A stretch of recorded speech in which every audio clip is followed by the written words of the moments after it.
Story 2. This happened about 6 months ago. I arranged a Tinder date with a nice-looking guy. We'll call him Dave. Dave and I have chatted a bit, and he offers me a ticket to a hip-hop show. I've never heard of the artist before, but the venue is close to my house, and I like new experiences. I met Dave at a bar beforehand, in case I want to bail out immediately. He's a little heavier than his picture and has terrible acne. He also straightens his hair into his face. I'm 29, so sitting across from this hairstyle makes me feel like I'm in a date with a 17-year-old. But Dave is very polite and shares my interest in history, so I figure I should give the guy a chance. I'm not attracted to him, but it's easy to get a new hairstyle and lose a couple pounds. Why be shallow? So after a couple drinks, we head out to the show. Well, the artist isn't bad at all, but nobody is there. The town I live in doesn't have a hip-hop scene at all. There's about 12 people there besides us. It's pretty sad. So the artist stops the show early at about 10:30. I've had a couple more drinks at the venue, and I'm starting to get a good buzz on, so I suggest we go to another bar and keep the date going. We head across the street and play 3 games of pool at a nearby bar. The bar owner is there, and he keeps bothering us. I don't know if he's trying to connect with his customers or trying to hit on me, but it's rather awkward, and I deal with that by knocking back several drinks in rapid succession. At some point I become too drunk to pay any kind of reasonable game of pool. I mean, I'm totally shit-faced, giving my cell phone the one I closed, trying to move it into your depth perception stare. It's the only reasonable excuse I have for what happens next. We leave the bar, and I'm trying to figure out how to excuse myself for the night and get home when someone approaches us on the street. In my drunken state, I thought it was a homeless guy, but all I can really remember is that he was a white fellow with dreadlocks. He starts yelling at us, and when we turn around, he offers us a hit of acid for a cigarette. Now, I'm a big fan of hallucinogens. It's also just good economics. A cigarette costs $1. A hit of acid costs $10. I say yes, enthusiastically, expecting a blotter. Well, this guy doesn't have that. He pulls out a vial and dropper. Something in the back of my head says, this is a bad idea, but I'm wasted and I don't have work the next day. So I open my mouth. I don't know where this guy came from or why the universe put him in my path, but he squeezes the acid in my mouth, and as it expands across my tongue, I know. This is not a drop. This is more acid than I have ever taken in my life. I have made a huge fucking mistake. This guy proceeds to dose my date, and then continues walking down the street, shouting nonsense. Dave turns to me excitedly and says, I've never done acid. I'm vaguely aware that I have done something terrible. I say, then we need to go to my house now. When I got to the house, I was still drunk and excited. I tell my roommate something magical happened, and we were gifted acid. She looks at my date, and then at me like I'm a crazy person. She tells me she's going to bed early. It's about 45 minutes after taking it that the acid starts to hit. Every couple minutes I have to reassure Dave that everything is okay, and the way he's feeling is normal and will go away. He goes to use my bathroom. My bathroom is freakishly tiny. It was a closet that was remodeled. Somehow he hits his forehead on my bathroom shelf where a screw was loose. The screw cuts into his forehead. He comes out of the bathroom and says, Hey, I don't want to freak you out, but my head is bleeding. Can you look at it? This freaks me out immediately. The wound is small. I gauge that it doesn't need stitches, but this guy is definitely going to have a little scar. I do my best to calm this poor soul, but I can't find any bandages. I run upstairs and rummage through my roommate's bathroom. No bandages. So we form a duct tape toilet paper bandage and slap it on his head. He's so freaked out he's shaking. A little bit later I start tripping so hard I can't finish a sentence. Dave looks freaked out. All I can say is, it's okay. Then we spend about 4 hours in silence, starting at the intro to a DVD repeating endlessly. I can't even form sentences in my mind. I have never again or before been this high. I want to reassure him, but there's nothing I can do. We're both lost. The entire night and morning passes this way. No conversion except me telling him he is going to be okay when I can muster up the words. Around about noon the next day, he says he feels like he can bus home okay, and I get him out of my house. He texts me that he got home safe, and we never spoke again. Story 3. So I went over to this guy's place after about a week of talking to him. We both were looking for something serious and thought we had a lot in common. He even expressed to me that he wanted me to be his girlfriend, and I thought it was too good to be true that he wanted me like that. He was very sweet and honestly the most attractive guy that has ever shown interest in me, He was legit a Zayn Malik doppelganger. He seemed like a great guy apart from his looks, and that's the only reason why I agreed to meet him IRL. Anyways, the day finally arrives, and I get to his apartment, and things are fine. He hugs me, and tells me I'm pretty. We get to his couch to watch some TV, but he immediately starts kissing me. He eventually takes me to his room to make out. He then took off his clothes, and one thing led to another. We were really into it, and I accidentally cut his penis while giving him a HJ, and it started to bleed out pretty bad. Things were really awkward after that. We had to clean off his blood from the bathroom floor, and put bandages on his penis to stop the bleeding. I felt terrible and apologized profusely to the point where it got annoying hearing me say sorry so much. Afterwards, we tried to pretend like nothing happened by ordering pizza and watching a movie, and it was fine, but the date was already ruined IMO. Things were really awkward, and we didn't have much to talk about, so we just browsed through Netflix in complete silence. He called out the elephant in the room by saying things aren't going great, and I agreed, and felt like it was my fault the date was ruined. But he reassures me that it's fine and we're good. He eventually mentioned something he liked that I did with my mouth, and asked if I could do it again. I said yes, and we went to his bedroom to have some more fun, or at least tried to, because his PP was sore and bleeding. We didn't have sex because I was on my period and he was bleeding from his penis. We were okay with this and still choose to make out and feel on each other without having sex. Throughout the night it was pretty hard to sleep, mainly because his dick was hard and I just felt had too much anxiety. He kept caressing my body and holding me close to him so we could cuddle or kiss. I thought finally he was over what happened and started being the caring guy I was falling for. Fast forward to the next morning, we are okay, but something feels off. Anyways, I thought it could be resolved if we discussed it later. While I was getting ready to leave, I hug him and kiss him one last time while he lays in bed. I asked him if he was still interested in me, and he tells me yes, and I told him I was worried that you would ghost me after what I did, and he jokingly told me maybe, to which I responded, "Wow, thanks for the reassurance." I thought we were just messing around and didn't think too much about it. I leave his apartment and I'm waiting for my Uber to arrive, but before I leave the lobby I noticed I could no longer see him on my Snapchat friends list.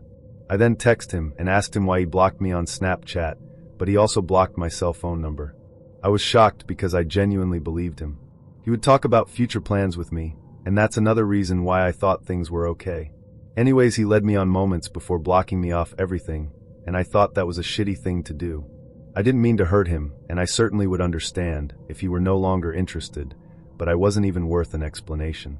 I've been feeling like shit the whole day, and can't stop thinking he must have thought I was ugly and fat, or simply didn't think we were compatible, or maybe, just maybe, it was because of what I did to his PP. The end. It was late April when everything changed, one of those soft, golden afternoons when the world seemed determined to convince you everything would work out in the end.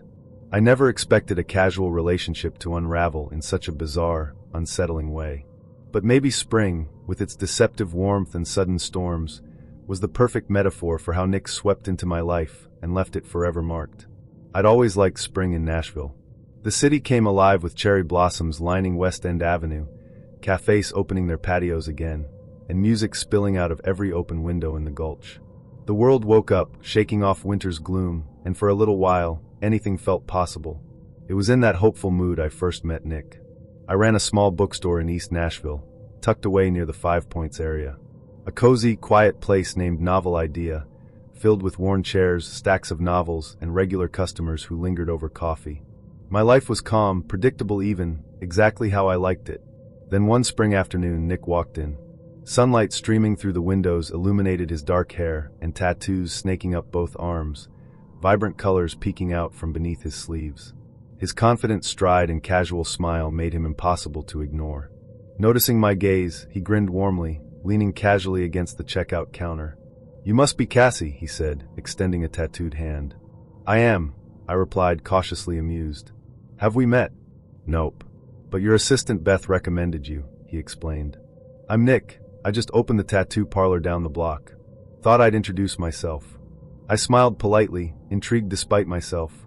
We chatted easily for a few minutes. He mentioned his move from Austin, his passion for art, his excitement about East Nashville's creativity. Something about his openness was appealing, refreshing even. Before he left, Nick turned back, grinning playfully. "Hey Cassie, maybe I'll convince you to get your first tattoo one day." I laughed lightly, shaking my head. Not a chance. Yet somehow, despite my initial hesitation, we started spending time together. It began as coffee breaks at Bongo Java, walks in Shelby Bottoms Park, and occasional dinners at Mas Tacos Por Favor. It was casual, comfortable, and surprisingly easy. Nick's energy brought a vibrant contrast to my quiet routine. But as weeks passed, something subtle shifted. Our conversations grew deeper, his laughter warmer, and his gestures became more intimate. In mid-May, during one of Nashville's sudden rainstorms, we sat sheltered under the awning at Barista Parlor, sipping coffee as rain pounded the pavement. He reached over suddenly, tracing gentle circles across my palm, his eyes intense. "You're special, Cassie," he murmured softly. "I've never met anyone like you." Something about the sincerity of his voice warmed me, even as it stirred unease. I wasn't ready for intensity, especially from Nick, whose spontaneity already made me cautious. But I brushed aside the worry, enjoying the gentle warmth of his touch and the soft whispers of rain. A week later, on another perfect spring day, Nick appeared at the bookstore, buzzing with excitement. It was unusually busy, customers browsing quietly, sunlight filling the cozy space. Nick leaned casually against the counter, his grin mischievous. "I have something special to show you tonight," he whispered, his eyes dancing with excitement. "Should I be worried?" I teased gently, ignoring the quiet voice of caution within me. "You'll see," he said mysteriously, turning to leave. "Come by the shop after closing. You won't regret it." Intrigued but wary, I arrived later at his studio, iron and ink tattoos, just after sunset. The shop was empty, the air fragrant with disinfectant and ink. Nick stood beside his chair, grinning broadly, his eyes sparkling mischievously. "What's going on?" I asked nervously, already sensing something unusual. Without a word, he slowly rolled up his sleeve, revealing his forearm. My stomach tightened sharply at the fresh ink, delicate script spelling out my initials, CLH, boldly etched into his skin. "Surprise," he said softly, his voice suddenly vulnerable. "I wanted something permanent. Something to show how serious I am about you." Shock held me speechless. Permanent? Serious? We'd only been seeing each other casually for a few weeks, barely a month. My heartbeat quickened uncomfortably, panic fluttering in my chest. "Oh, Nick, I finally managed. Why would you do this?" His smile faltered slightly, confusion clouding his expression. "I thought you'd love it. Isn't this romantic?" "Romantic?" I echoed weakly, trying desperately to find gentle words. "Nick, this feels too soon. We've barely started dating. It's just, I wasn't expecting something so permanent." His expression shifted rapidly from confusion to hurt. His arm dropped heavily to his side, disappointment clear in his eyes. The once playful sparkle dimmed abruptly. "I thought you felt it too," he murmured, quietly wounded. "That this was special, real." "It is special," I said softly, stepping closer, trying to soothe his hurt feelings without encouraging more intensity. "But this tattoo, it's just too much, Nick. It scares me." For several painful moments, we stood silently in the quiet studio, tension thickening the air. Nick's posture stiffened, his shoulders heavy with disappointment. "I guess I misunderstood," he finally said bitterly. "I thought you'd appreciate it." "Nick," I began gently, reaching out instinctively. But he pulled away sharply, eyes distant now. "It's fine, Cassie," he interrupted curtly. "Forget it." Afterward, our interactions turned awkward, strained. I struggled with guilt, unsure how to repair the fragile bond his impulsive tattoo had cracked. But something between us had permanently shifted. The ease we once shared was replaced by an uncomfortable silence. As spring shifted towards summer, Nick avoided me completely. I occasionally glimpsed him walking briskly past my shop, his gaze averted. Then one day, I saw him with a bandaged arm, clearly covering fresh work. My heart sank. A quick check of his Instagram confirmed my suspicion. He'd covered the tattoo of my initials, replacing it with dark shading, intricate patterns masking what he'd once proudly displayed. That night, alone in my quiet bookstore, sadness enveloped me. It wasn't just about the tattoo, but about how quickly feelings can blossom and fade, especially when forced into premature permanence. Nick had meant well, but his impulsive gesture revealed a gulf between us, a mismatch of timing, emotion, and expectation. Weeks later, near the end of spring, I found myself strolling along West End Avenue again. Cherry blossoms, once vibrant, had faded, petals scattered on the sidewalks, a quiet reminder of spring's brief, beautiful illusions. Relationships, like seasons, often promised more permanence than reality delivered. Story 1. You put something decent on, I'll go and get us a drink. Ah, what a gent. Not only do I get to hang out in a gross flat, but he also has alcohol to numb the pain. I go with a classic, fresh meat, to make his bedroom seem less gross in comparison. He comes back in from the kitchen. Help yourself, he says, passing me 2 cans of Coors Light. Great. What the fuck am I doing here?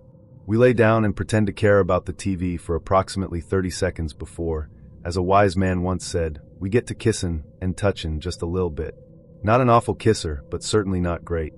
He starts slapping and grabbing my booty, pulling me into him. I knew you were dirty. Sir.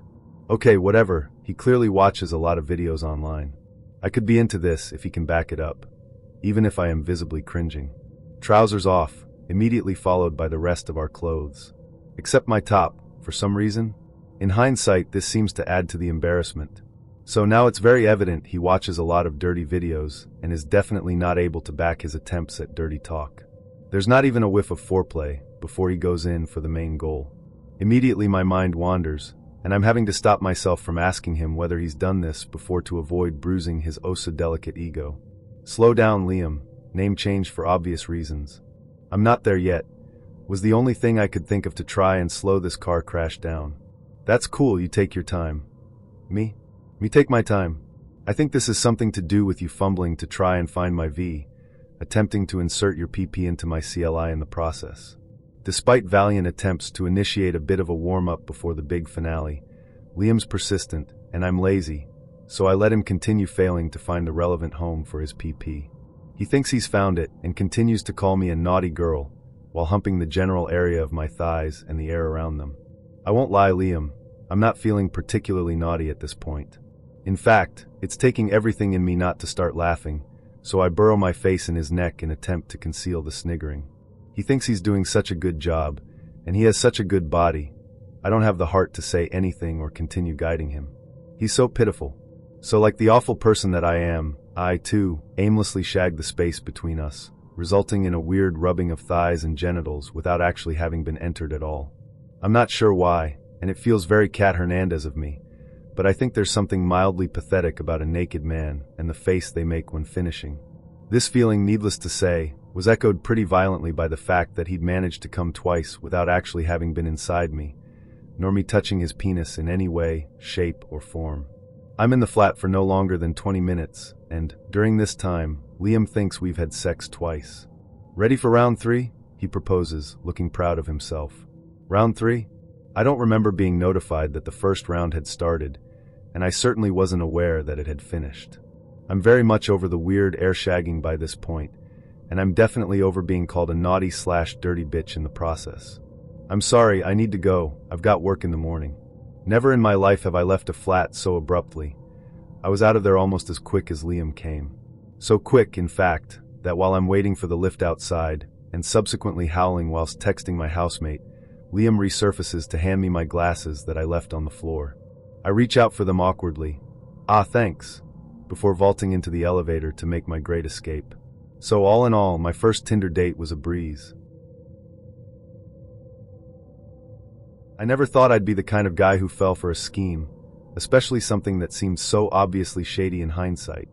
But sometimes people come into your life and blind you to reason, making even the most cautious person ignore all the red flags waving desperately in front of them. Natalie was exactly that kind of person. I'd always been careful. As an accountant living in Denver, Colorado, my entire career revolved around precision, detail, and skepticism. My life was stable, comfortable, but admittedly predictable. Each morning, I'd take the same route from my apartment near Union Station, grab coffee at Little Owl, then head to my downtown office on 17th Street. Evenings were usually spent running along the Cherry Creek Trail, dinner at home, and weekends wandering bookstores like Tattered Cover. Predictable, until Natalie walked into my world. We met at a networking event hosted at the Maven Hotel near Coors Field. Natalie stood out immediately, effortlessly working the room with a charisma I'd rarely encountered. Confident, witty, and strikingly attractive, she drew people in, myself included. When we finally spoke, she listened intently, her eyes focused solely on me as though no one else mattered. Natalie told me about her background, a series of successful ventures, an MBA from UCLA, experience with tech startups in Palo Alto. She seemed legitimate, experienced, and genuine. She had a spark, a sense of adventure I desperately craved in my mundane routine. Soon, we found ourselves spending evenings at Avani Food and Beverage, talking business and sharing laughs, blending personal and professional lives effortlessly. Then, one afternoon over lunch at Root Down, Natalie revealed her next big idea, a wellness product that was poised to revolutionize the health industry. At first, it seemed credible enough: premium supplements, scientifically tested, backed by enthusiastic investors. Natalie's excitement was contagious. She painted a compelling picture of a booming market, easy profits, and most importantly, the chance to build something meaningful together. "It's not about the money," she'd always say convincingly, eyes shining. "It's about making a difference." Despite my instincts, I found myself intrigued. I liked her confidence, her passion, her vision. But what really hooked me was Natalie herself. How effortlessly she inspired trust, weaving her dream until it became ours. A month later, she invited me to a gathering at an upscale co-working space in Rhino, filled with young professionals eager to change the world, or at least their own financial situations. Natalie stood in front, magnetic as always, detailing the business model: recruit distributors, create a sales team, earn commissions. It sounded simple, almost too simple. A voice in my head whispered that it might be a pyramid scheme, but Natalie's assurance drowned out my doubt. "Pyramids are illegal," she laughed softly, noticing my skepticism. "This is direct sales. Everyone benefits." I ignored the nagging feeling in my gut and eventually invested, not small amounts either. At first, it seemed to work. I brought in some friends who were equally excited. Sales started rolling, checks arrived regularly, and Natalie was thrilled. We celebrated successes at chic restaurants in Lodo, toasting champagne at Rioja, believing we'd cracked the code. But soon, cracks appeared. Sales slowed. The products were overpriced, impossible to sell without recruiting more people. My friends struggled, their enthusiasm dwindling, frustrations mounting. Money that had initially trickled in stopped flowing altogether. Instead, debt started piling up. Stress gnawed at me nightly, sleep becoming increasingly elusive. When I brought my concerns to Natalie, she brushed them aside, a dismissive wave of her hand. "You're panicking too soon," she'd reassure me calmly. "Trust the process. Success takes patience." Patience, I learned, was her go-to phrase, an empty promise designed to string me along. Deep down, I knew I'd been played, but admitting it meant acknowledging I'd ignored every logical instinct, blinded by Natalie's charisma. Eventually, reality hit hard. A news story broke on local Denver stations, exposing the venture as precisely what I'd feared: a thinly veiled pyramid scheme, already under investigation. My heart sank, panic twisting in my gut. I confronted Natalie, frantic and angry, demanding answers.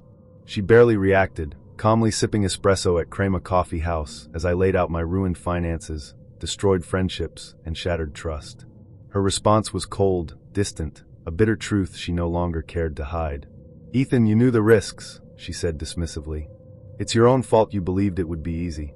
The cruelty of her words stunned me into silence. She offered no apologies, no reassurance, just the cold truth. I'd been nothing but a means to an end. Natalie had gotten what she needed, my money, my connections, and now I was disposable. I watched her walk out calmly onto Larimer Street, leaving me stunned, betrayed, and financially devastated. In the weeks that followed, the damage became painfully clear.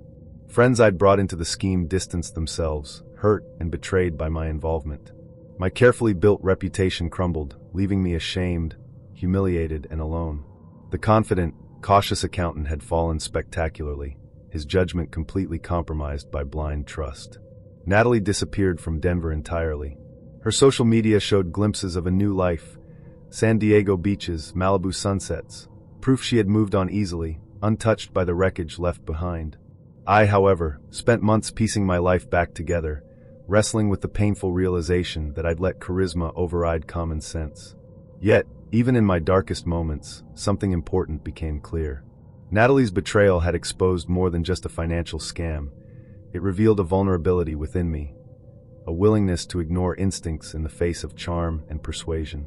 I'm still rebuilding, slowly restoring trust with friends, settling debts, healing emotional wounds. Denver, once a city I adored without reservation, now carries bittersweet memories. I walk the streets differently now, more guarded, careful about who earns my trust. I never imagined something as trivial as a collection of vintage records could unravel everything I thought I knew about someone. But life has a way of bringing hidden tensions to the surface, especially when it comes to sharing things with someone you love. I moved to Austin 5 years ago, chasing a job as a graphic designer for a startup downtown. I settled quickly into a modest apartment in the trendy South Congress neighborhood, filled with local coffee shops, vintage boutiques, and a vibrant music scene. My life was simple but comfortable. Saturday mornings at Joe's Coffee, evenings catching shows at Antone's, weekends spent flipping through vinyl at Waterloo Records. That's how I met Mia. It was a humid Sunday afternoon, the Texas heat shimmering off the pavement outside Waterloo. I was browsing through classic rock albums when she stepped beside me, long auburn hair loosely braided, dark eyes scanning the covers intently. "Looking for something special?" I asked casually.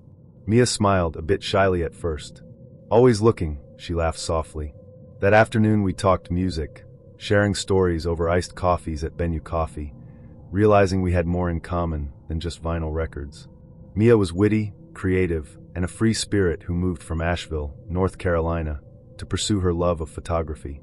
She was also unapologetically spontaneous, which was both charming and occasionally exhausting. But I liked that about her, at first. Our relationship moved quickly. Within 6 months, Mia practically lived at my place. I enjoyed having her there. She brought warmth and laughter to my quiet life. It seemed natural to share everything with her, my apartment, my groceries, my Netflix password, everything. Sharing became second nature. But soon, small things started to grate on me. Mia would borrow my camera gear without asking, help herself to my clothes, rearrange furniture without mentioning it. At first, I brushed it off, chalking it up to her creative impulses. It wasn't a big deal. Until it was. The real trouble started with my vinyl collection. I'd spent years carefully building it, each record carrying sentimental value. Limited editions from Amoeba Music in San Francisco, first pressings from Reckless Records in Chicago. They were more than music, they represented memories. One evening, after dinner at Hop Dottie Burger Bar, we returned to my place. Mia immediately went over to my shelf and pulled out a limited edition Bowie record, one I'd never even played, saving it for a special occasion. "Mind if I borrow this?" she asked casually, already sliding it into her bag. Sure," I replied hesitantly. She caught my uncertainty, pausing slightly. "I'll take good care of it," she said lightly, flashing a playful smile. I shrugged it off, not wanting to seem petty. After all, it was just a record, right? Days later, I spotted it on her coffee table. Unprotected, the sleeve creased, vinyl lying exposed, collecting dust. My heart dropped. When I gently confronted her, she laughed it off. "It's just a record, Alex. Relax." But it wasn't just a record, not to me. Things escalated quickly after that. Mia became increasingly comfortable taking whatever she pleased, ignoring my subtle hints about respecting boundaries. Books, clothing, even my carefully labeled camera lenses. She saw my hesitation as silly, even selfish. The tipping point came on a warm spring evening. I'd returned home after a stressful day, looking forward to unwinding by sorting through my vinyl. But something felt off the moment I stepped inside. The apartment felt rearranged, unsettled. My heart sank as I saw Mia, seated cross-legged on the floor, surrounded by stacks of my records. Sleeves lay scattered carelessly around her, vinyl piled haphazardly. She was cutting album covers, creating some sort of collage, destroying memories I'd spent years preserving. "What are you doing?" I asked, my voice shaking. She looked up, scissors frozen mid-slice. "Oh hey, I'm working on an art piece. Your album art is perfect for this." Anger surged through me, sharp and hot. "Mia, those were mine. You didn't even ask." Her expression shifted from surprise to irritation. "I didn't think I needed permission. We share everything, remember?" "Not like this," I said firmly. "Not my records." She stood slowly, frustration flickering in her eyes. "It's just stuff, Alex. You're overreacting." Something in me snapped. Without thinking, I stepped forward, gathered the ruined records, and walked straight out onto the balcony overlooking South Congress Avenue. Without hesitation, I dropped them into the dumpster below. They fell with a dull, painful thud. Mia stared at me, speechless. I felt strangely numb, standing there empty-handed, my chest tight with regret but also relief. "That was petty," Mia finally whispered, her voice trembling slightly. "Maybe," I admitted, meeting her gaze. "But you can't just take what's mine and call it sharing. That wasn't yours to destroy." The silence that followed was deafening. Mia didn't apologize. She just turned away, gathering her things quietly. "I guess we're not as compatible as I thought," she said coldly, finally breaking the silence. The following days felt empty and strange. Mia distanced herself, sending brief, curt messages whenever we spoke. I felt a mixture of guilt and sadness, but deep down, I knew I'd done what I needed to do. Sharing a life with someone didn't mean sacrificing your own boundaries or losing your sense of self. Eventually, we broke up quietly. Mia moved to East Austin, and we drifted apart. Friends occasionally asked what happened, and when I explained, some understood, others shrugged, saying, "It's just stuff." But it wasn't just stuff. It was about respect, respect for boundaries, respect for each other's histories, respect for what's personal. My records had only been the catalyst, revealing how different Mia and I truly were beneath the surface. Months passed, and eventually, I found myself at Waterloo Records again, quietly rebuilding my collection.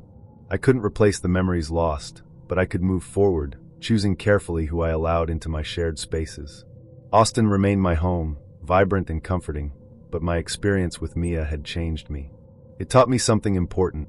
Real love and intimacy aren't built by erasing boundaries. They're built by respecting them. It's funny how life always has a way of reminding you how little you really know about someone, especially someone you think you understand completely. That's exactly what happened when I met Lucy. At first, everything felt simple. It felt real. I had no idea I was just another strand in her carefully woven web. I'd moved to Seattle 3 years earlier, taking a cozy little loft on Capitol Hill. Life as a freelance photographer meant freedom. Coffee at Victrola, late-night ramen at Oink, wandering the streets capturing rain-streaked scenes that I later sold to travel magazines. My life was predictable in the best way, quietly adventurous and uncomplicated. That changed the day I walked into Elliott Bay Book Company on 10th Avenue, intending to pick up a new photography anthology. That's when I saw Lucy for the first time. She stood by the travel section, flipping through a guidebook on Iceland, her dark hair spilling carelessly over her shoulders, one eyebrow raised skeptically. Something about her presence was captivating, confident yet approachable. I remember walking over, casually suggesting the Reykjavik guide next to it.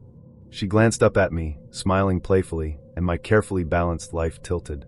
Within days, we met again at Optimism Brewery, swapping stories over craft beers until the staff gently suggested we leave at closing time. Lucy was a travel blogger, vibrant and effortlessly charming. She seemed to know everyone, always laughing, eyes sparkling as she shared tales of backpacking in Europe, festivals in Asia, and hidden beaches in South America.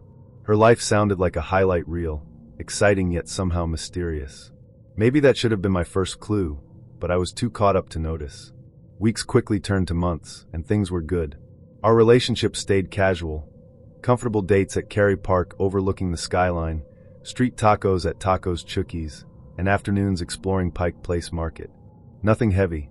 It was easy, exactly how we both liked it. Or at least, how I thought she liked it. Then, one rainy afternoon at Café Allegro near the University of Washington, something happened that changed everything. Lucy was running late, and I sat quietly with my camera, mindlessly scrolling Instagram. A group of Lucy's acquaintances was huddled nearby, sipping coffee and gossiping quietly. I wasn't trying to eavesdrop, but one name caught my attention clearly. Lucy. She's still going through with it? One girl said quietly, disbelief evident in her voice. I honestly thought she'd change her mind. Well, the guy's already bought a ring, another responded, her voice low, tense. They booked a venue in Auckland months ago. Lucy says it's happening, no backing out now. My heart stuttered painfully in my chest. Auckland? Venue? Ring? They couldn't mean my Lucy. I listened closer, dread pooling in my stomach. The conversation continued in whispers, but I caught enough fragments to piece it together. Lucy had a fiancé in New Zealand, someone she'd met months before. They were getting married soon. It had been planned long before we met. She had never mentioned it to me, not once. Suddenly, the cafe felt suffocating, my pulse thundering in my ears. When Lucy finally walked in, soaked from the rain but still smiling brightly, I forced myself to pretend nothing was wrong. She leaned in for a kiss, but it felt hollow now, her laughter empty. I had trusted her, even admired her carefree independence, only to find myself caught in a secret I wasn't supposed to uncover. For days afterward, I wrestled with the truth. It seemed impossible. Maybe there was some misunderstanding, some other Lucy in Seattle with a similar story. I wanted desperately to believe I was wrong. Then came the moment that made everything painfully clear. Scrolling through Instagram one evening, alone in my Capitol Hill loft, a photo stopped me cold. Lucy, radiant and smiling, stood in front of Auckland's sparkling waterfront, her dark hair blowing gently in the wind. Beside her was a man I'd never seen, tall, rugged, grinning confidently. "Counting down the days with you," the caption read, followed by a wedding hashtag. I felt like I'd been punched. My fingers trembled as I clicked deeper into her carefully curated feed, now seeing clearly what I had overlooked. Photos from New Zealand months earlier, vague but suggestive captions, cryptic comments from people I never knew existed. How had I missed all the signs? My phone buzzed suddenly, a text from Lucy. "Miss you, let's grab sushi at Japanesa tomorrow." She was still playing this game, juggling her worlds so effortlessly it left me feeling dizzy and nauseous. I wanted to confront her, demand answers, but pride and fear tangled together inside me. Instead, I replied simply, "Can't tomorrow. Sorry." It felt weak, but I couldn't bring myself to face her just yet. Days stretched painfully slow, my mind replaying every moment we shared.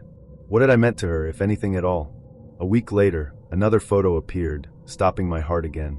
Lucy, standing on a white sand beach, turquoise waves lapping behind her. Her fiancé beside her, arms wrapped tightly around her waist. The caption read, "Forever starts now. #JustMarried." I stared numbly at the screen. Married. The word echoed inside my skull, cold and relentless. It was over, and I'd never even had the courage to confront her.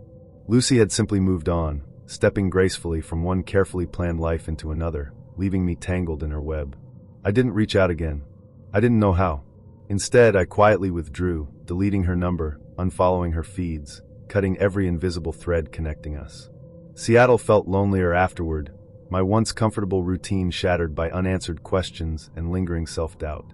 Months later, as autumn rain swept across Capitol Hill, I sat quietly in Elliott Bay Books, absent-mindedly flipping through a photography anthology, the very one I'd intended to buy the day I met Lucy.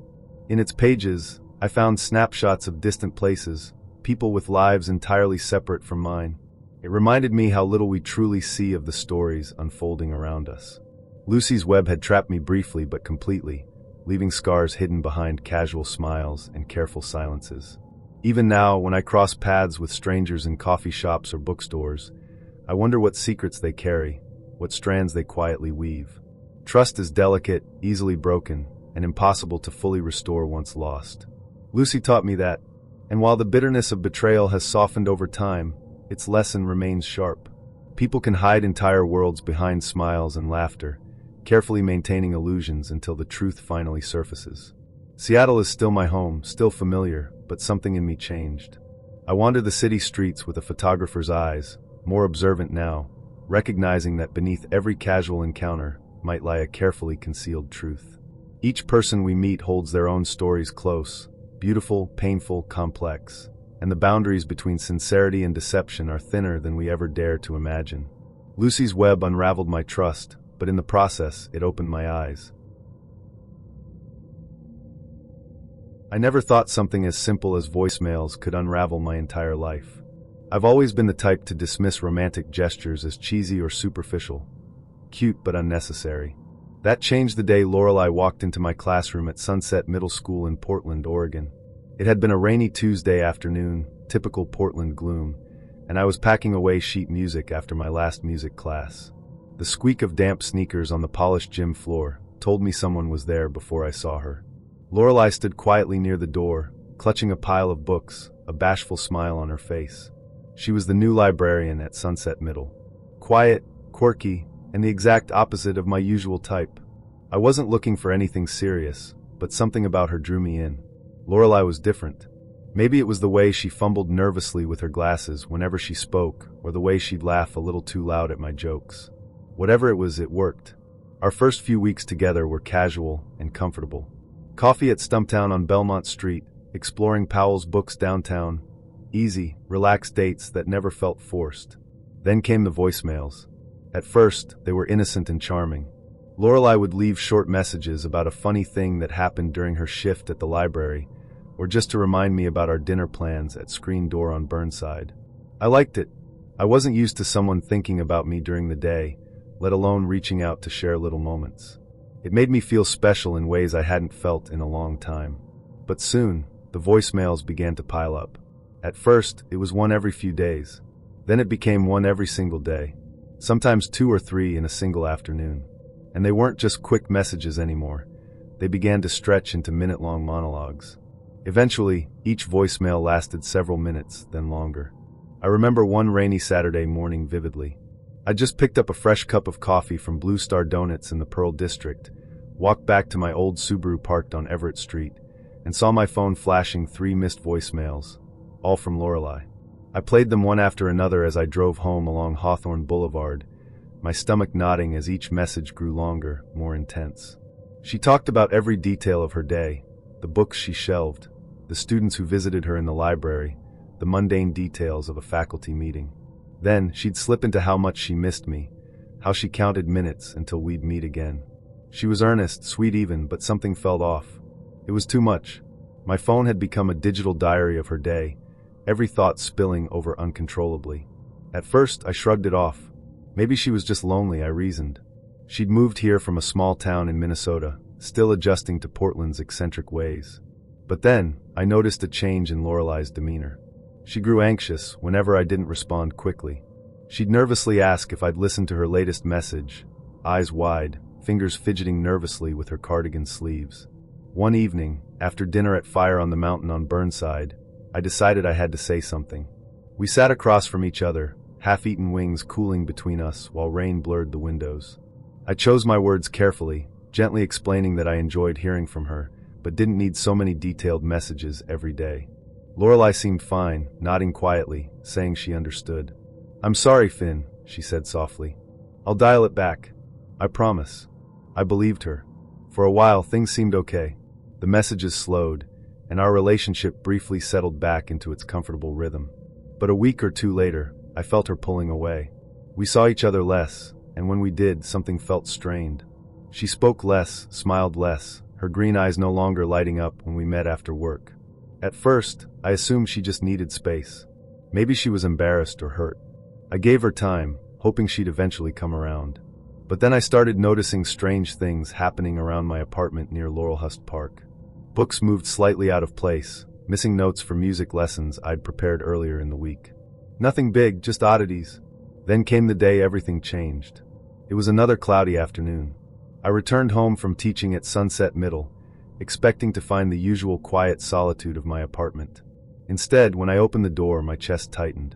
The air felt oddly heavy, scented faintly of something metallic and burned. Cautiously, I stepped into my living room, shoes squeaking against the hardwood floor. My eyes immediately caught sight of scattered shards of black plastic littering the floor around my coffee table. My voice recorder, something I'd used for song ideas and recording student practice, lay crushed and shattered. The knot in my stomach tightened. My heart beat erratically as I knelt down to inspect the damage. Beside the recorder, a tangled mess of magnetic audio tape spilled out, twisted and torn beyond repair. Lorelei had been here. Somehow, I knew it instinctively. My eyes darted around, searching for more clues. Nothing else appeared damaged. But why destroy my recorder? Shaken, I reached for my phone, dialing Lorelei's number, but her line went straight to voicemail, ironic considering our recent struggles. I left several texts, asking her if she knew anything about it, but my messages stayed unread. The following morning at school, I waited anxiously in the teacher's lounge, hoping Lorelei would appear to explain herself. But she never came. When I finally went down to the library during lunch break, another librarian stood behind her desk. "Lorelei called in sick," the woman explained. She hadn't been answering calls since yesterday. Days passed. Lorelei didn't return to school, didn't respond to any of my messages. I drove by her apartment near Mississippi Avenue several times, knocking on her door. No answer. Her neighbors said they hadn't seen her in days. Lorelei had disappeared. A sickening dread settled over me. I couldn't sleep, haunted by the image of my shattered recorder and the spilled tape. The apartment no longer felt safe, and each passing day without explanation increased my unease. Weeks turned into months, and slowly, life at Sunset Middle settled back into its routine. The faculty assumed Lorelei had simply decided to leave abruptly, though no one knew why. But I couldn't move on. The unanswered questions lingered, consuming me. Late one autumn evening, as leaves blanketed Laurelhurst Park, I sat alone in my living room, drinking coffee and watching rain run down the windows. My phone buzzed, startling me. A voicemail notification flashed on screen, an unknown number from Duluth, Minnesota. Hands shaking, I pressed play. Lorelei's familiar voice flooded the room, soft yet unsteady, speaking from somewhere far away. "I'm sorry, Finn," she whispered. "I never meant to scare you. But I needed you to understand. All those messages, they weren't just words. They were pieces of me. I destroyed the recorder because I couldn't bear knowing my voice meant so little to you. It's better this way. Please, just forget me." The voicemail ended abruptly, leaving the room filled with silence. My heart raced, pounding painfully in my chest. It had always been more than just messages. Those were pieces of Lorelei, fragments she'd trusted me with. Yet, in trying to preserve myself, I'd unknowingly broken her trust. I met Jonas on a Tuesday. It was one of those boring, cloudy afternoons where everything feels a little too quiet. I'd been swiping through a dating app out of habit, not hope. Just trying to kill time on my lunch break. Then his profile popped up. No shirtless pics. No fishing photos. No gym stats. Just one picture. Him in a bookstore, smiling softly, holding a book I loved. The bio read, "Looking for someone to build a quiet future with. Bonus points if you believe in fate." It felt intentional. So I swiped right. He messaged instantly. We met for coffee that evening. I almost canceled twice. But when I walked into the little cafe, he stood to greet me like I was someone he'd been waiting years to meet. "Hi," he said, and his smile didn't reach his eyes. They shimmered, not with charm, but with certainty. "You look like a memory I haven't had yet." That should have been a red flag. Instead, I smiled. The first date lasted 4 hours. We talked about everything. Our favorite childhood books, dreams we didn't tell anyone, the way it feels to be lonely even in a crowd. He listened like he was memorizing me, repeating little things I said back to me later like gifts. "You said your grandma made you peppermint tea when you were sick. That's why you drink it now, isn't it?" "Yes," I said, surprised. I didn't think I said that out loud. "You did," he smiled. "I pay attention." That should have been the second red flag. Instead, I felt seen. By the end of the second day, he'd sent flowers to my apartment. Not just a bouquet, a whole arrangement of peonies and eucalyptus in a ceramic vase with a handwritten card. "You're the first calm I've felt in years." Oh gee, it was beautiful. Romantic. Suffocating. The third day was when everything cracked. He invited me to the lake. Said he wanted to show me the place he used to go to as a kid. It was secluded, surrounded by tall reeds and crooked trees. We sat by the water and ate sandwiches he packed. "You know," he said between bites, "I've never believed in taking it slow." I laughed. "I've noticed." He reached into his bag and pulled out a small box. Not a ring box. A velvet pouch. Inside was a delicate silver necklace. It had a little charm, the infinity symbol twisted into a knot. "I saw this and thought of you. Jonas, it's been 3 days." "I know. Isn't that wild?" He clasped the necklace around my neck without waiting for permission. That night, I told him I needed to slow down. He didn't get angry. He just went quiet. The silence wasn't sad, it was sharp. "You're scared," he said finally. "That's okay. You've been let down before. I'm not like them. I just don't know you yet. You will. And when you do, you'll realize we're the same." The next day, I didn't hear from him. It was a relief, until around 6 p.m., when I got a message from a friend. "Are you at the park? What's going on?" I had no idea what she meant. Then my phone buzzed again.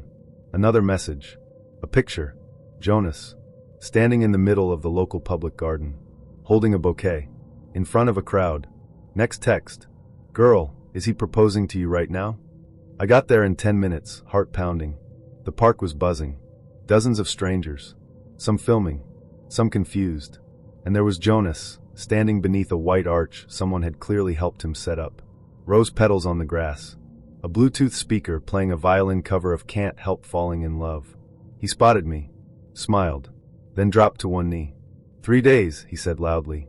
3 days was all it took for me to know. You're it. You're my peace. My home. My future. He opened a box. A ring. A real one. The crowd gasped. My hands were shaking. I didn't say yes. I didn't say anything. I turned and walked away. He didn't follow. That night, he sent me a message. "I forgive you. Fear makes people run." But we both know what this is. I blocked him. 2 days later, my apartment door had a note taped to it. 3 days was enough for me. It will be enough for you too. No signature. Just that same infinity charm, now broken in half, taped beside it. I moved a week later. Got a new phone number. Deleted the app. But sometimes I still see him. At the grocery store. Outside my gym. Never close. Just there. Watching. Waiting. And once, I found a rose under my windshield wiper. Tied with a ribbon. No note. Just a tag that said, "For would have been too late." I met Demi in the frozen food aisle. Seriously. She was standing in front of the ice cream freezer, staring like she was making a life-altering decision. Her cart had nothing in it but hot sauce and oat milk. "You look like someone who's about to make a really dramatic choice," I said. She turned, smiled slowly. "Everything is dramatic if you look at it the right way." I couldn't tell if that was a red flag or a flirtation. Maybe it was both. She gave me her number scribbled on a grocery receipt. By the next night, we were drinking red wine in my living room. She kicked her boots off like she lived there already. She moved through my apartment like she was cataloging it, hands grazing the backs of chairs, fingers tapping window frames. "You live like a man raised by a good woman," she said. "Is that good?" "It's rare." She asked about my mom on the second date. "What's her name? What's she like? Are you close?" I told her my mom's name was Rhea, that she lived a few towns over, that she made the best cornbread in the universe. And yeah, we were close. "Too close?" she asked. "Not at all," I laughed. "She's just solid." Demi smiled. Solid women build soft men. I didn't know what that meant at the time. By week 3, Demi had met most of my friends. They liked her. Said she was quirky, sharp, funny in a way that sometimes made you feel like she was laughing at you from the inside out. Then she asked to meet my mom. No hesitation. Just, "I'd like to meet the woman who made you." I told her we could plan something soon. Maybe dinner. She looked at me a little too long, then said softly, "I want her to like me." When she finally met my mom, it was supposed to be casual, just dinner at Rhea's place. I expected some small talk, maybe a little awkwardness. I didn't expect the transformation. Demi showed up wearing a pale floral dress I'd never seen. Her eyeliner was gone, replaced with soft makeup and a meek smile I didn't recognize. She brought my mom flowers, called her Mrs. Rhea, and the moment my mom complimented her dress, Demi blushed like a child. The night went smoothly, maybe too smoothly. They got along weirdly well. Shared a glass of wine. Talked about baking. But what stuck with me was this moment in the kitchen. I walked in to grab water and found Demi watching my mom chop garlic, eyes wide, mouth slightly open, like she was watching something sacred. After that night, Demi started bringing my mom up in every conversation. "Do you think Rhea would like this movie? Did your mom ever make you soup when you were sick?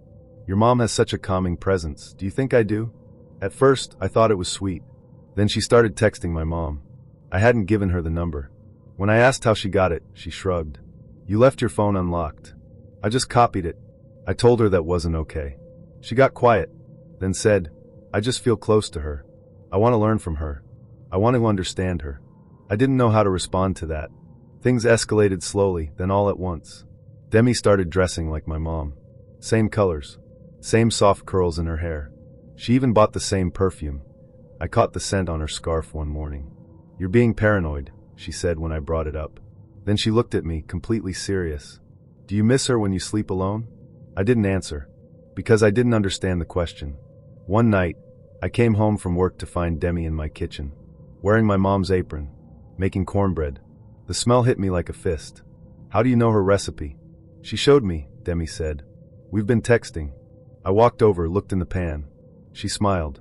"It's not perfect yet, but I'll get there." I called my mom that night, told her I was worried. Rhea was quiet for a long moment. Then she said, "She's intense. Sweet, but something about her feels like an echo."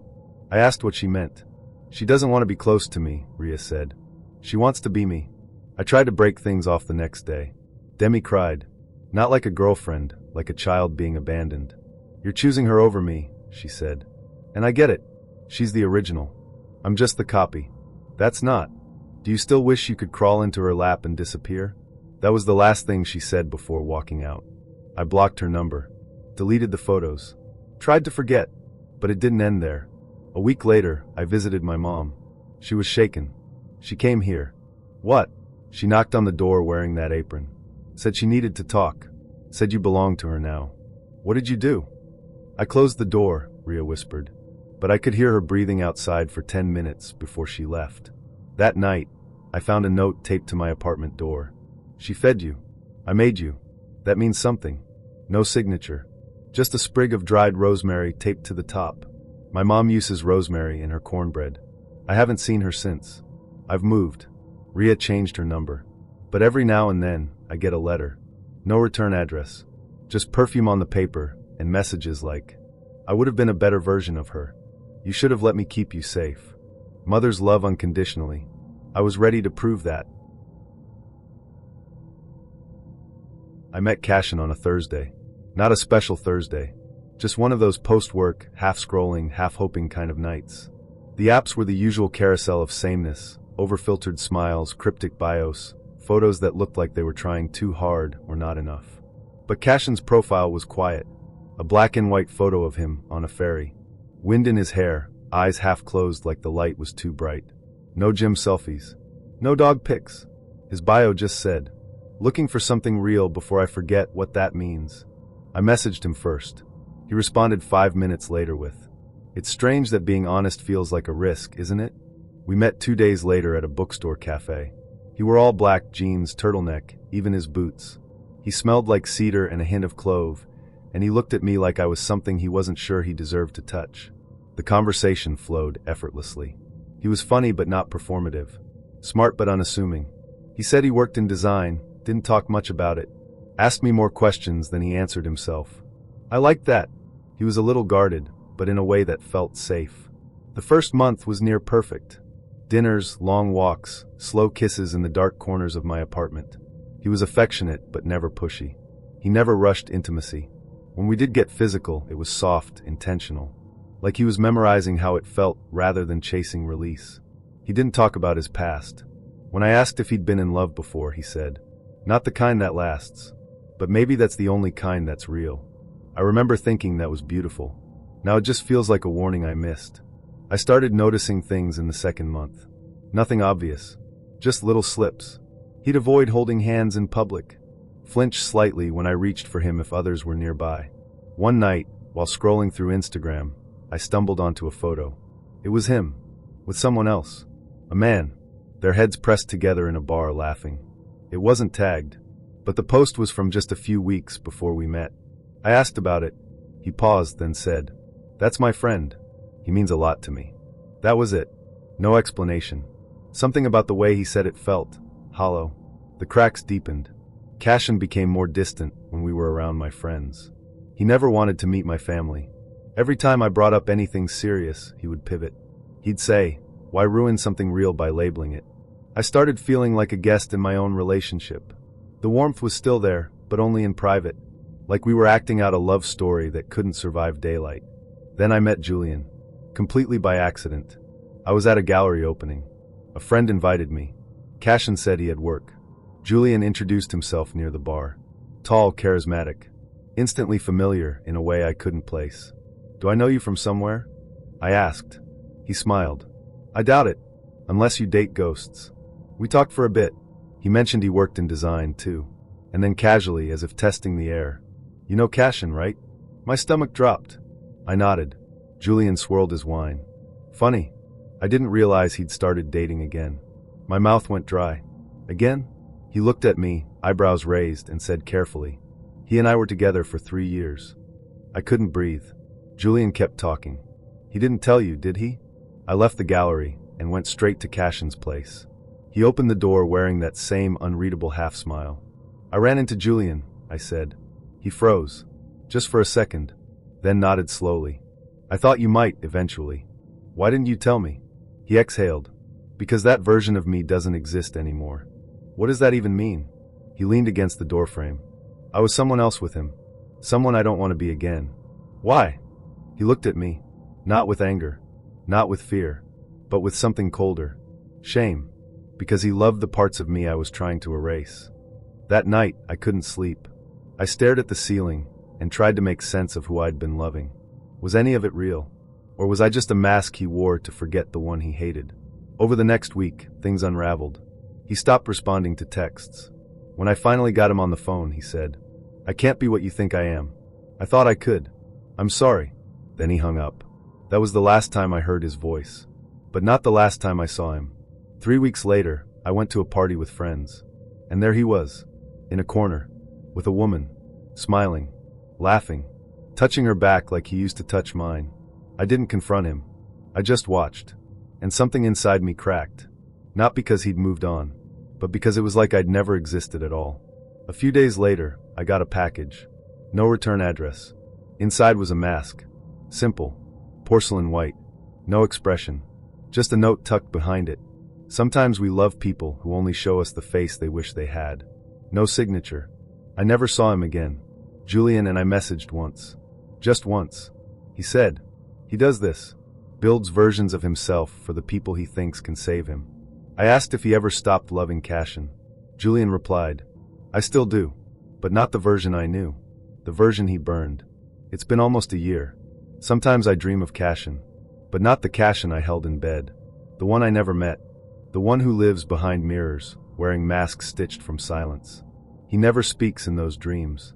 He just looks at me, like he's wondering which version of me he loved, and which one he made up." Her name was Aloan. We met at the DMV. Not exactly romantic, I know, but that's where it happened. She was standing in front of me in line, wearing combat boots and a green army coat, earbuds in, head tilted like she was listening to a song no one else could hear. Every few seconds, she'd glance at the board announcing ticket numbers, roll her eyes, and sigh like she was waiting to be rescued from the world. I noticed her because she didn't try to be noticed. She noticed me because I tried not to stare. "You look like someone who hates attention," she said suddenly, pulling one earbud out. "But low-key hopes someone notices you anyway." I blinked, startled. "Is that a good thing?" She grinned. "It's interesting. That's how it started. We got coffee after the DMV. She said her name was Aloan, like Willow but weirder. I asked what she did for work and she said, "Right now I'm healing." No explanation. Then she asked me if I ever thought my dreams were just other versions of my life watching me sleep. I didn't know how to answer. So I laughed. She smiled and said, "I like people who laugh when they're uncomfortable. It means they're still alive." And just like that, I was in. Aloan had this gravity to her. She was intense but not dramatic. Her eyes lingered just a second too long, and her voice always stayed calm, even when she said things that made me uncomfortable. We started dating immediately. No awkward texting period, no games. We spent 5 nights together in the first week. Her apartment was small, filled with incense smoke, vintage mirrors, stacks of notebooks, and half-burned candles. There was always music playing, slow, strange melodies that didn't have words. She never rushed anything, but she didn't wait, either. Time bent around her. She studied people the way a painter studies light. The first night I stayed over, she asked me questions until 3 a.m. Weird, deep ones, not first date fluff. "What's something you were never allowed to say out loud growing up? What do you think your face hides from the world? Do you feel more like your father or your mother when you're lying?" I answered, "Honestly, I don't know why." She made silence feel unsafe. By the 3rd week, she'd left a toothbrush at my place. By the 5th, she had a drawer. It was around the 6th week that things started to shift. It was slow, almost unnoticeable. She'd ask about my friends, especially the women. Not in a jealous way at first. Just curiosity. "Who's Nova? She likes a lot of your posts. You text Quinn a lot. Was there ever something between you two?" I always answered, and I never thought twice about it. But the questions didn't stop. They just got more specific. "Do you find her attractive? Would you sleep with her if I didn't exist?" She said it with a smile, a gentle tone, but there was always a flicker in her eyes, like something was watching from just behind them. Then she started watching me. Not in a sweet, "you're so cute" way. In a clinical way. Like she was keeping track, taking notes. I once caught her staring at me while I got dressed. When I asked why, she just said, "I'm memorizing how you look when you think no one's watching." The tipping point came the night she met my mom. It was just dinner. My mom made pasta, told a few embarrassing stories about my high school days, and Aloan laughed in all the right places. She was polite, engaged, even complimented the curtains, which no one had done in 20 years. But the moment we got back to my apartment, her face changed. She sat on the edge of the bed, fingers laced together, staring at the floor. Then she said it. You're sleeping with your mom. I thought I misheard her, or that it was a joke, some twisted attempt at sarcasm. I laughed. She didn't. She looked up at me, deadly serious. I saw the way you looked at her, and the way she looked at you. There's something there. I felt it. Eloan, I said slowly, that's my mother. Don't gaslight me, she snapped, suddenly sharp. I know what I saw. I stood there in silence, too stunned to speak. She got up, walked past me, and went into the bathroom. 10 minutes later, she came out like nothing happened. Kissed my cheek, curled into me in bed and whispered, "You make me feel safe." After that night, her obsession deepened. She started insisting I refer to my mom by her first name. Said mom was too emotional. She went through my phone when I was in the shower. If I laughed at a female coworker's joke, she'd ask, "Do you wish it was her instead?" I kept telling myself it was just trauma, that she'd had a rough past, and this was how it showed up. That if I stayed long enough, loved her enough, she'd heal. But the worse she got, the more I started to question myself. Was I doing something wrong? Had I led her to believe something? Was I somehow giving her a reason to doubt me? This is what people don't tell you about dating someone delusional. It bleeds into you. You start questioning your own reality. You start adjusting your behavior just to keep the peace. You start becoming less you, so they can stop accusing the version of you they've invented. Then came the night she showed up at my mom's house, uninvited. My mom called me after. "Is she okay?" she asked, voice shaky. She asked if I ever did anything inappropriate with you when you were a teenager. I sat down. Cold ran through my arms like water. She what? She said it's okay if I lie. That she already knew. That she sees it in the way you talk about me. I drove to Eloan's place that night. I didn't knock. I didn't text. I just walked in and said, "We're done." She didn't cry. She didn't scream. She just looked at me and said, "They always run when they're close to being seen." Then she shut the door. For a few weeks, there was silence. No texts. No late-night calls. No cryptic messages. I started to breathe again. But I didn't block her. I don't know why. I just didn't. Then one night, I woke up to a sound. Not loud. A whisper. When I opened my eyes, she was sitting at the foot of my bed. Just sitting. Watching. How did you get in?" I stammered, trying not to panic. She tilted her head. "The window was unlocked." "That's not like you." I moved slowly, hands sliding under the pillow where I kept my phone. "You don't need to call anyone," she said. "I'm not here to hurt you." "Then why are you here?" She stood up, stepped closer. "To give you the truth. The real truth." "Eloan, you're not real," she whispered. "Not you. You're just the version I wanted you to be. But I see the cracks now. I see the pieces that belong to other people." I didn't say anything. She stepped even closer. "You still see me in mirrors, don't you?" "What?" "When you look too long." "I know. I feel it." She leaned forward and kissed my forehead. "You'll never be truly alone again." Then she turned, walked out the front door, and vanished into the night. That was 8 months ago. I changed the locks, got a new number, moved to a different apartment across the city. I haven't seen her since. But sometimes late at night, I wake up to nothing. Nothing, except the feeling that someone is still watching me from the mirror. I met Avon at an open mic night. She read poetry. Her own, I think. Or maybe someone else's. Honestly, I wasn't listening to the words, just the way she read them. Like each syllable owed her something. Like the room wasn't allowed to blink until she was done. She had this chaotic energy I didn't realize I was starving for. Avon didn't try to be cool. She was. The chipped nail polish, the messy eyeliner, the way she smoked like it was part of her breathing. It was all just orbiting around her, and somehow I got pulled in. After her set, I bought her a drink. She took it, clinked her glass against mine, and said, "Don't fall in love with me. I'm exhausting." I should have listened. Our first few weeks together were electric. Late nights that bled into early mornings. Window-shaking laughter. Music played too loud. She never sat still.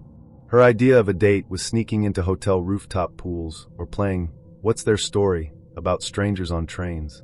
Being around her made the world feel bigger and a little unstable. She liked bars. The seedier the better.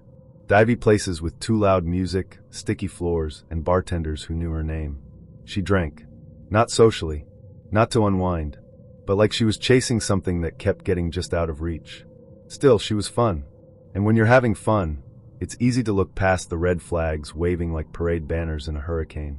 One Friday night, she invited me to this club downtown called Glasswork. I used to live in this place, she said.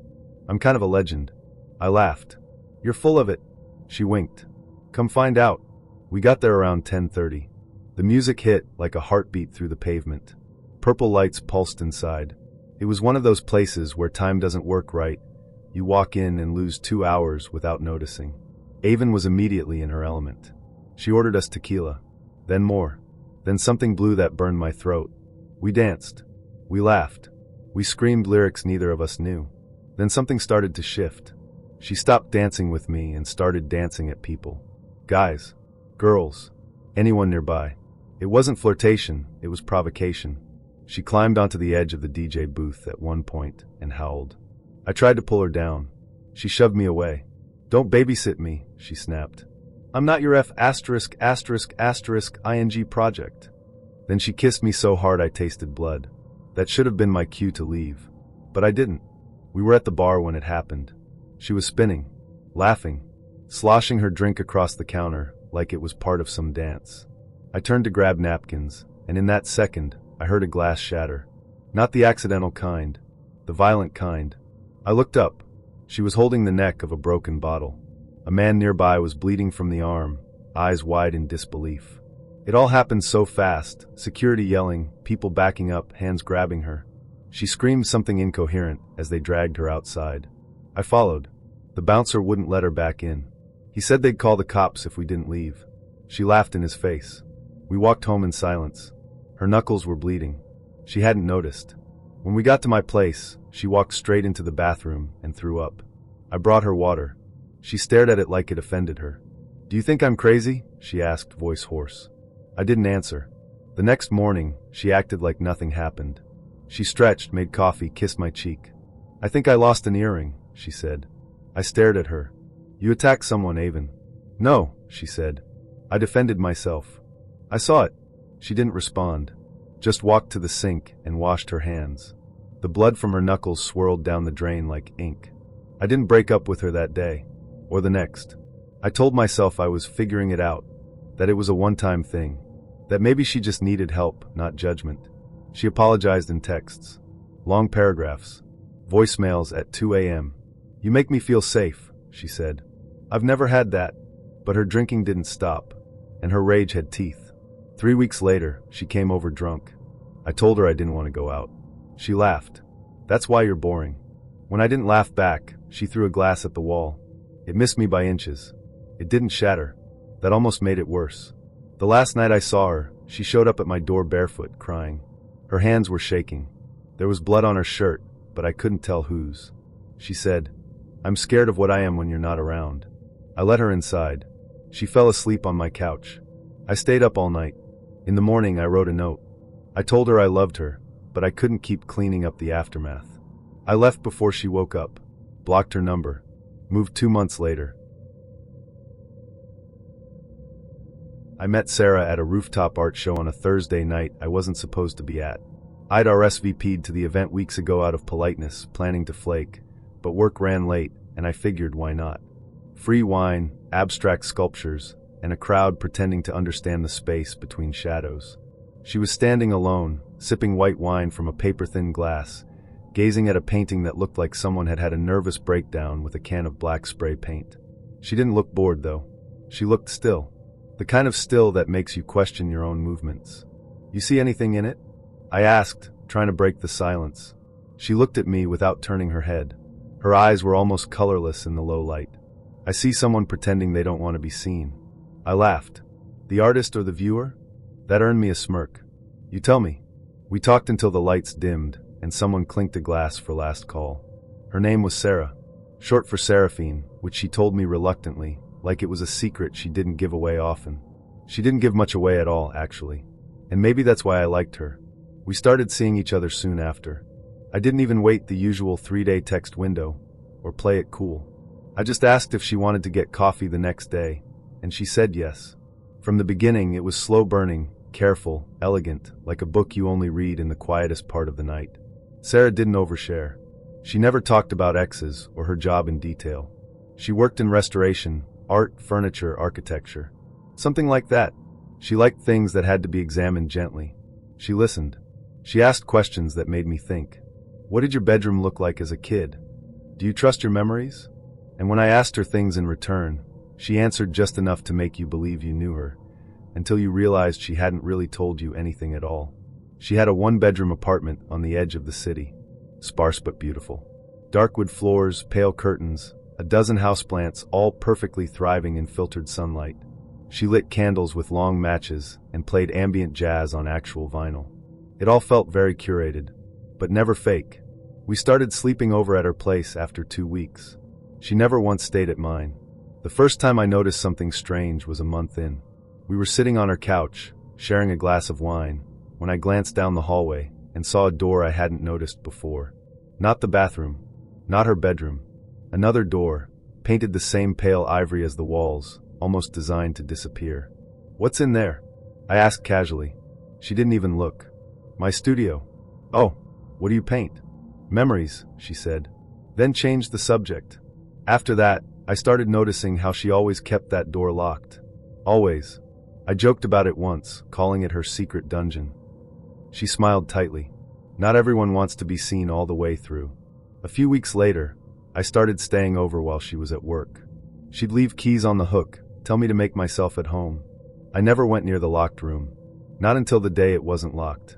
She'd left early, rushing out for a last-minute restoration job. I stayed behind to finish a deadline on my laptop. Around noon, I went to grab something from her hallway cabinet, and I noticed the ivory door wasn't fully shut. It wasn't open, but it was unlocked. I stood there for a long time, hand on the knob. Then I pushed. The room was cold. Not from lack of heat, something else. The kind of cold that sits under your skin. The blinds were drawn, but a single beam of light cut through the dark and landed on an easel in the center of the room. On it was a painting.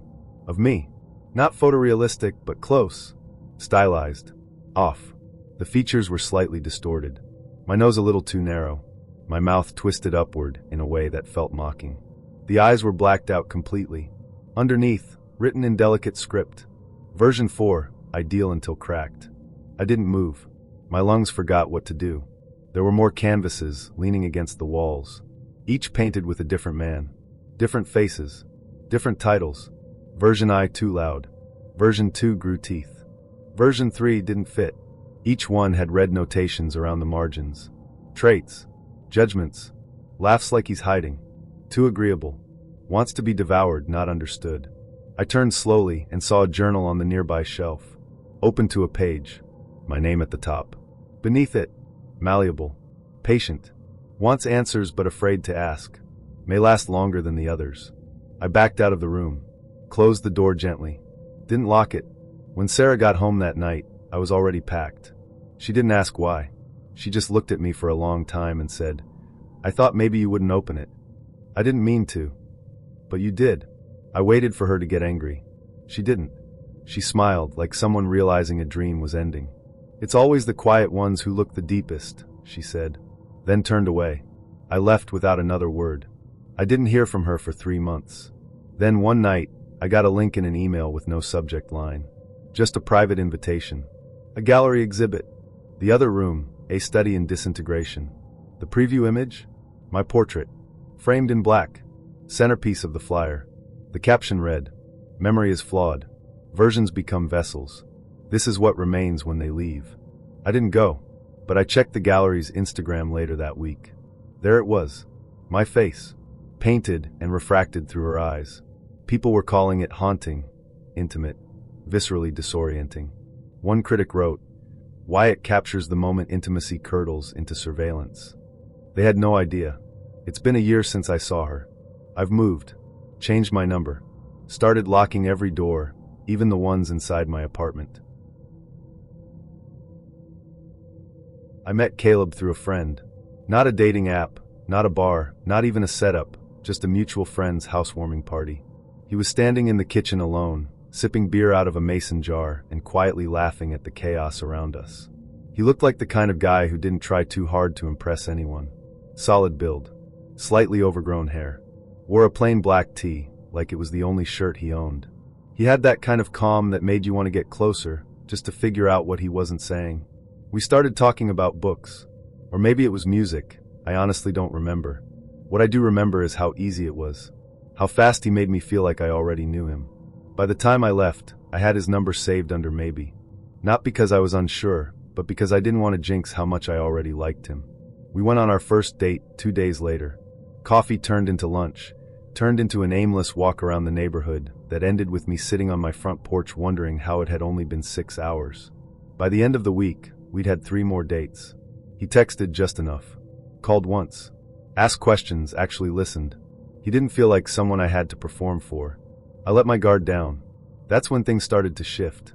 The first time Caleb came over, I remember feeling a little nervous. Not in a bad way. Just that excited, kind of vulnerable. You know the feeling. You've just cleaned your whole apartment for someone who says they don't care if it's clean. He was impressed. Not by the space, but by the little things. You organize your books by mood, he said, running a finger along a shelf. That's kind of beautiful. No one had ever noticed that before. He stayed late. We kissed on the couch. Nothing more. He said he liked to take things slow.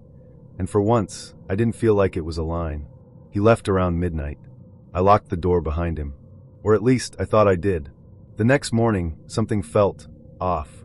The chair by the window was facing the wrong direction. My slippers, which I always left by the door, were by the foot of my bed. I brushed it off. Maybe I was tired. Maybe I forgot. That night, Caleb texted me. "Did you sleep okay? You looked peaceful." I stared at the message. You looked peaceful. We hadn't spent the night together. I replied, "Wait, how do you know that?" He didn't respond for a full 10 minutes.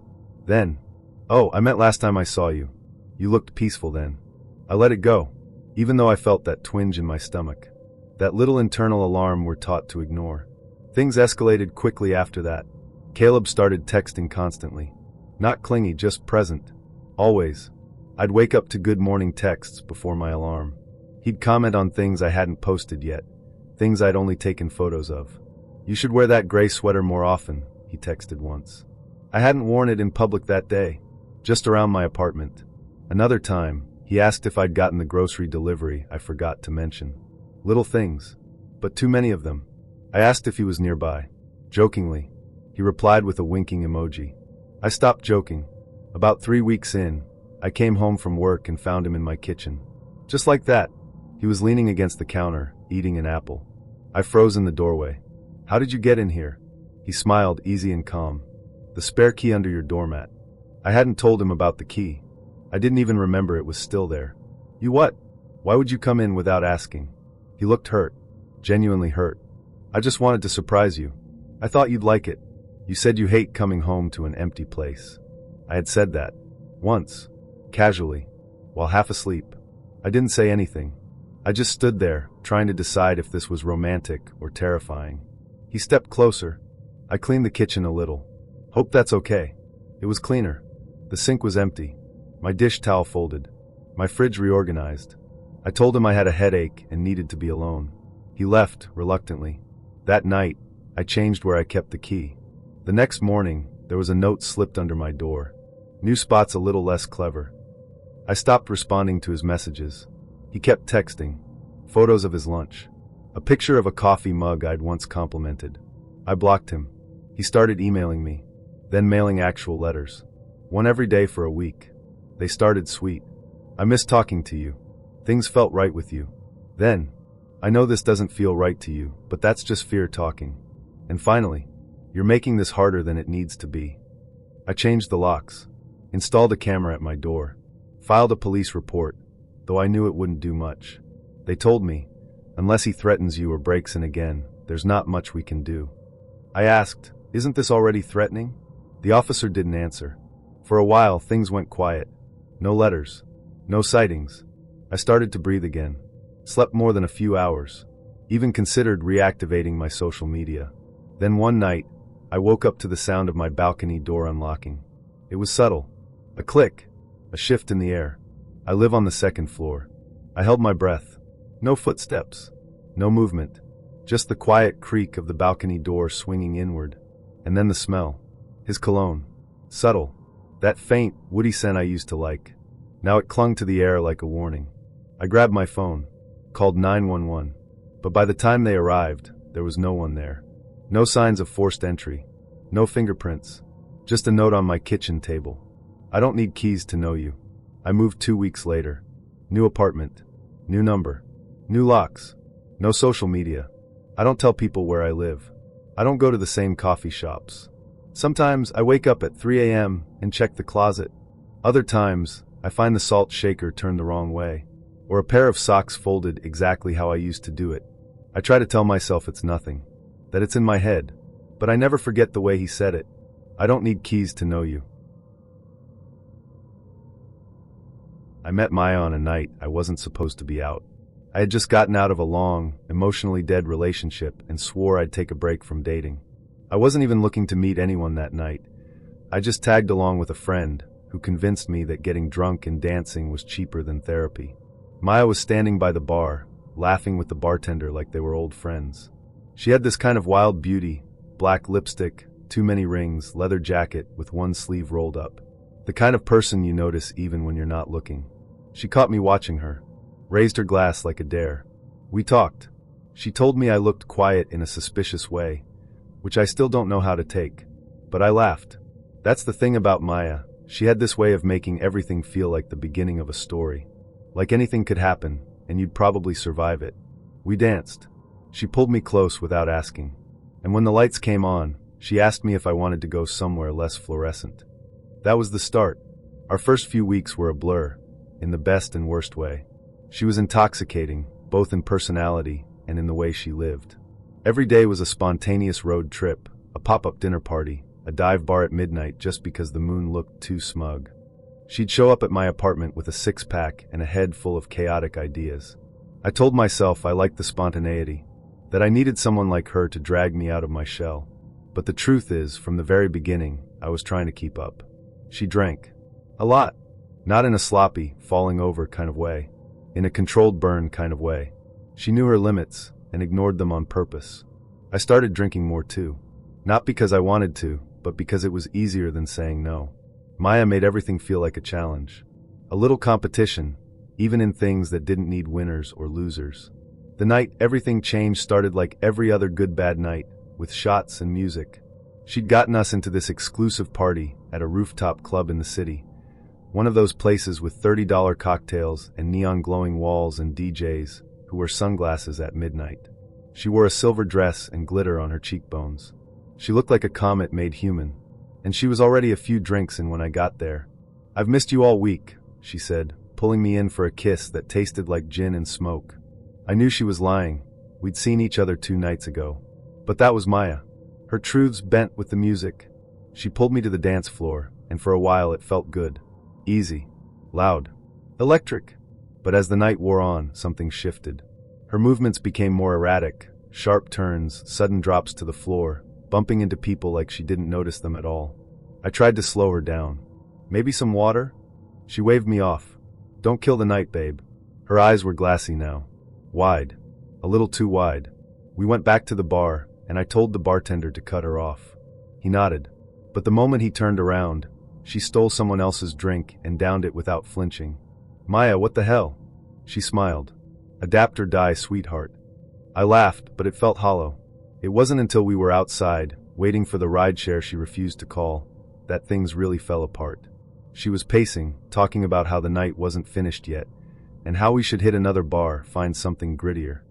I tried to take her hand, and she snapped. She jerked away, eyes suddenly sharp. "Don't handle me," she hissed. I stood there, stunned. I'm just trying to help." "I don't need help," she said, voice rising. "I need freedom. You don't get to cage me with your concern." I didn't respond.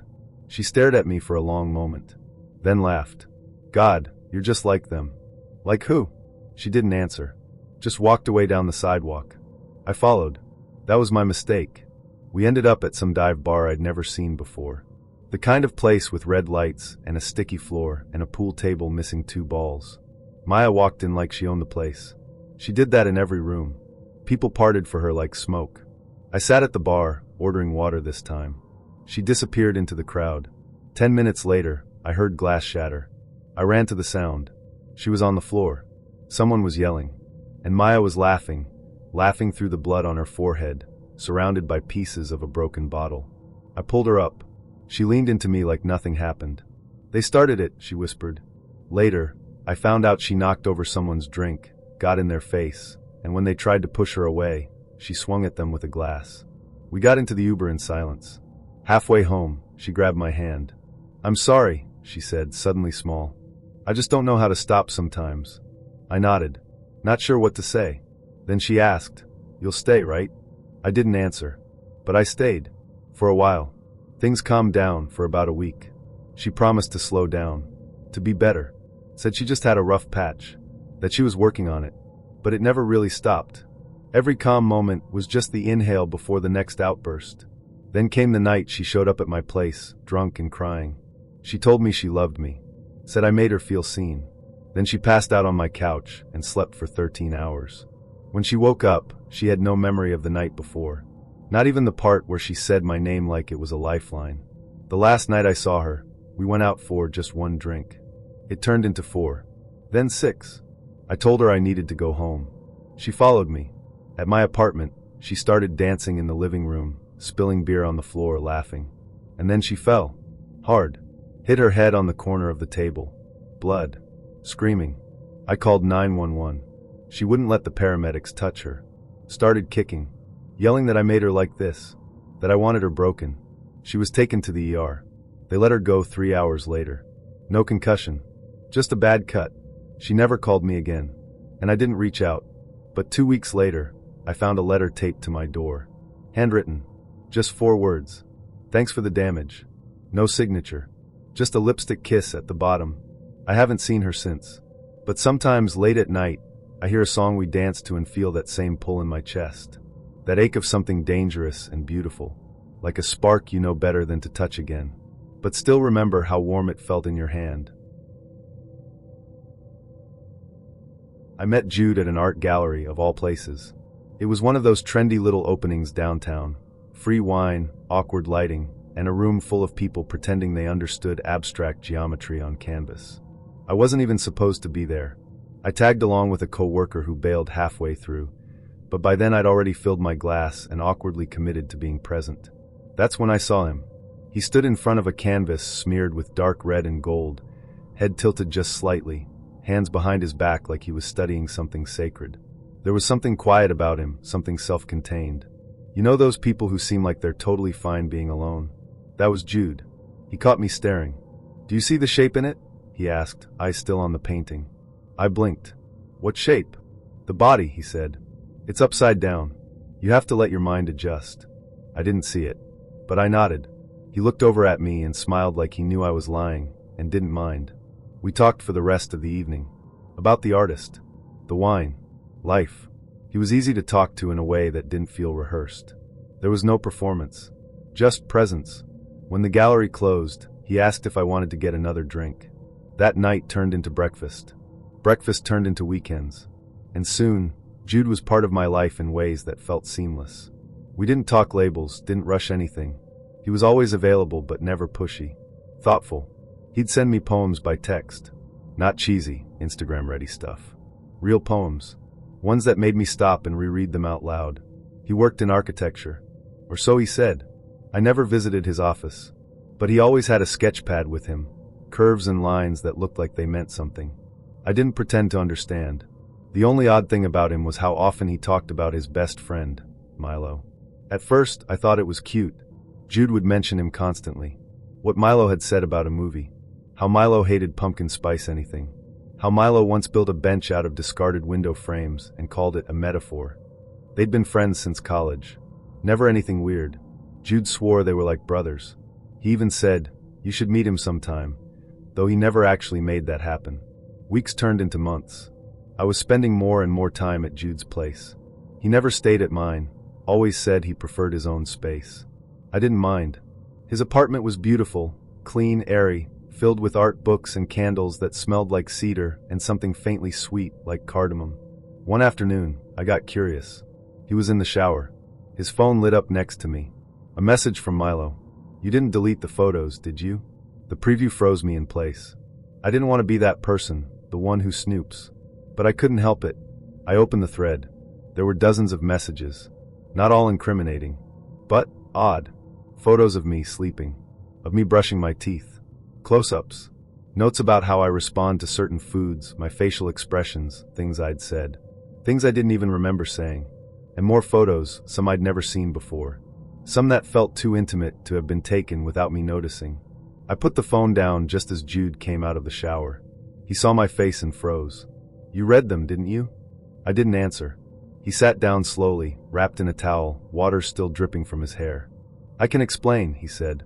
I waited, but what he told me wasn't an explanation. It was a confession. He and Milo weren't just friends. They were collaborators. On an art project. He said they'd been working on it for years.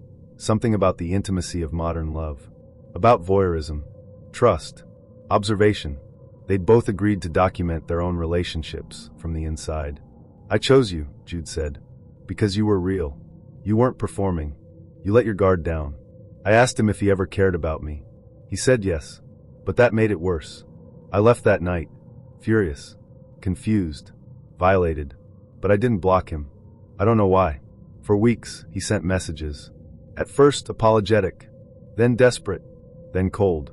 Finally, he said, "If you want to understand it, come to the opening." I didn't plan to, but curiosity has claws. So I went. The gallery was downtown. Small, white walls, soft lighting. Minimalist. There were no signs.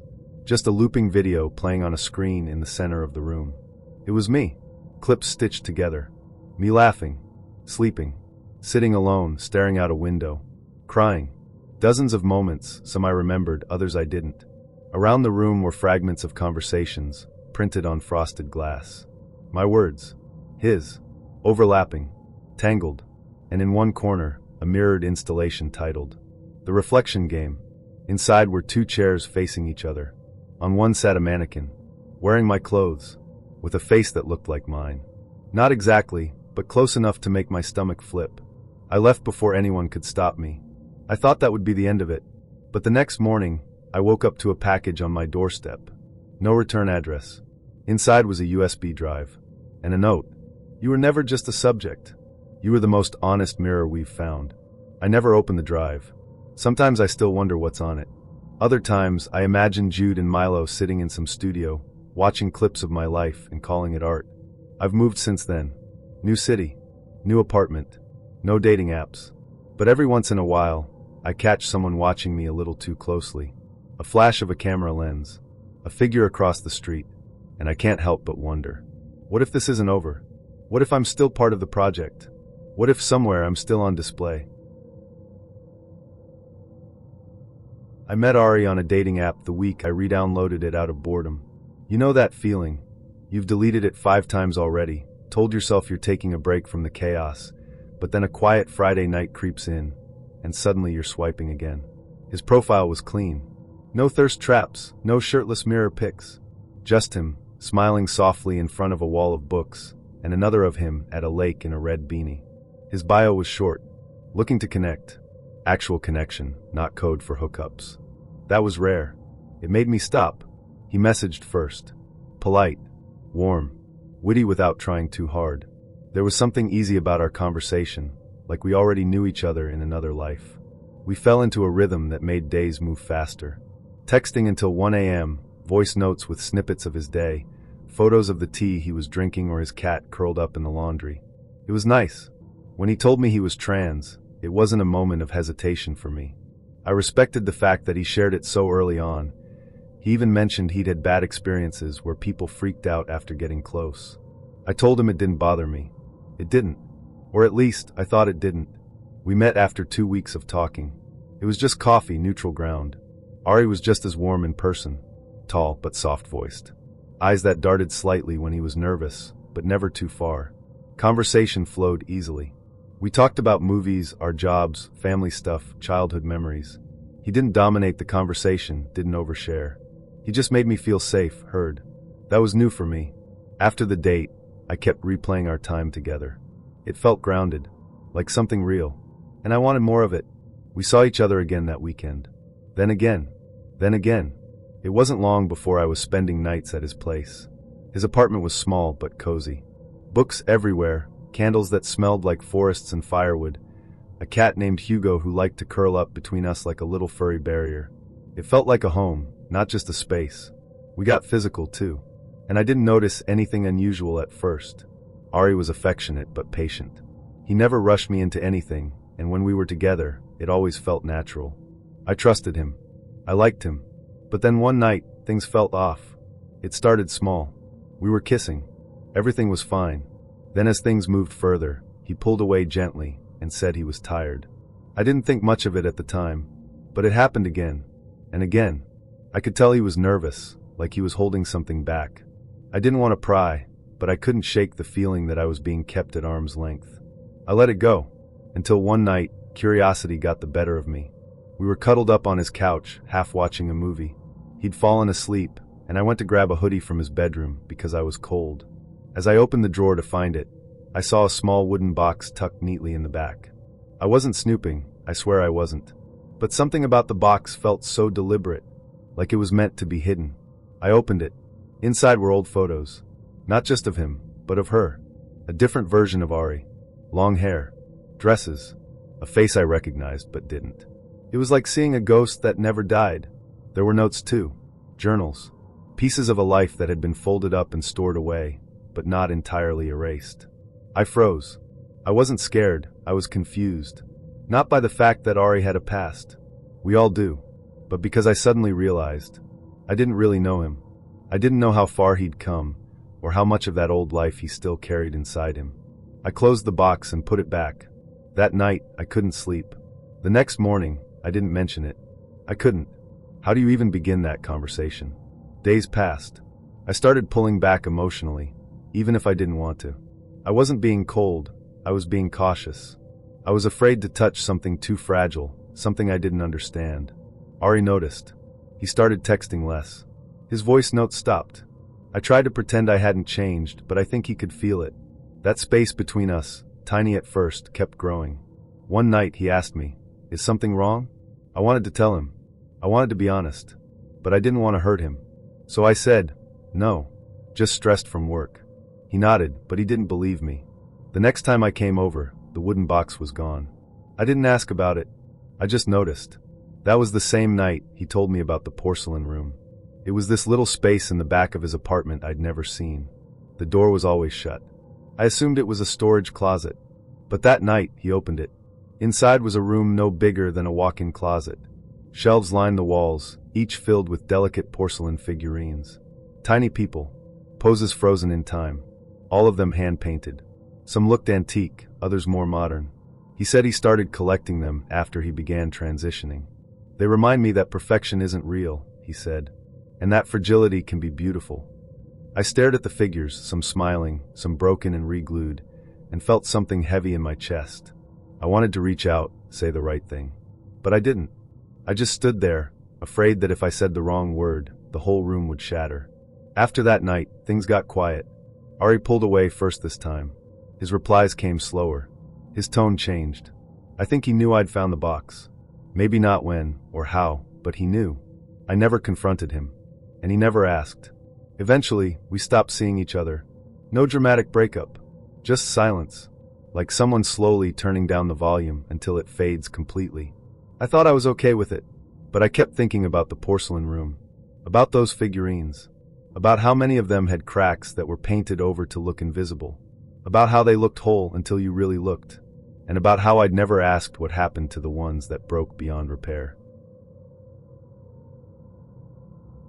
I met Leah at a bookstore, which already sounds like a lie. People don't meet in bookstores anymore, right? But that's how it happened.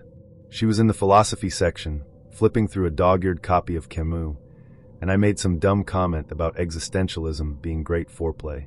She actually laughed. We talked for a bit, and it just clicked. She was soft-spoken but sharp, the kind of person who listened with her whole body.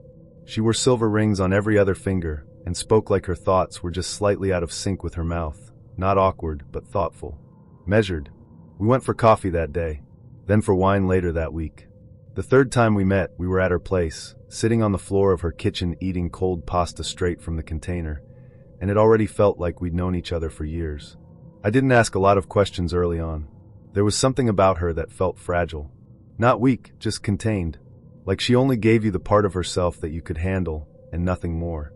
But I didn't need all the details. I was comfortable just being near her. She had that effect. Her apartment was small and strange, shelves of antique books, a wall of postcards from places I'd never heard of, and a single photo on her fridge. A blurry picture of a beach at night. No people in it, just shadows and seafoam. I took that the last time I saw my brother, she said when I asked. I didn't push. We started spending nights together, mostly at her place. She told me she had trouble sleeping alone sometimes, that she didn't like silence. So I'd stay over, make us coffee in the mornings, leave little notes if I had to go before she woke up. For the first few weeks, everything felt normal, until the first time she wandered.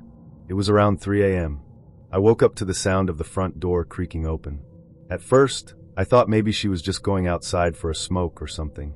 But when I followed her, I found her barefoot on the sidewalk, walking slowly down the block like she was being pulled by something. "Leah?" I called. She didn't respond. I jogged up beside her, touched her arm, and she flinched, eyes wide but unfocused, like she was looking through me. Eventually, I managed to guide her back inside.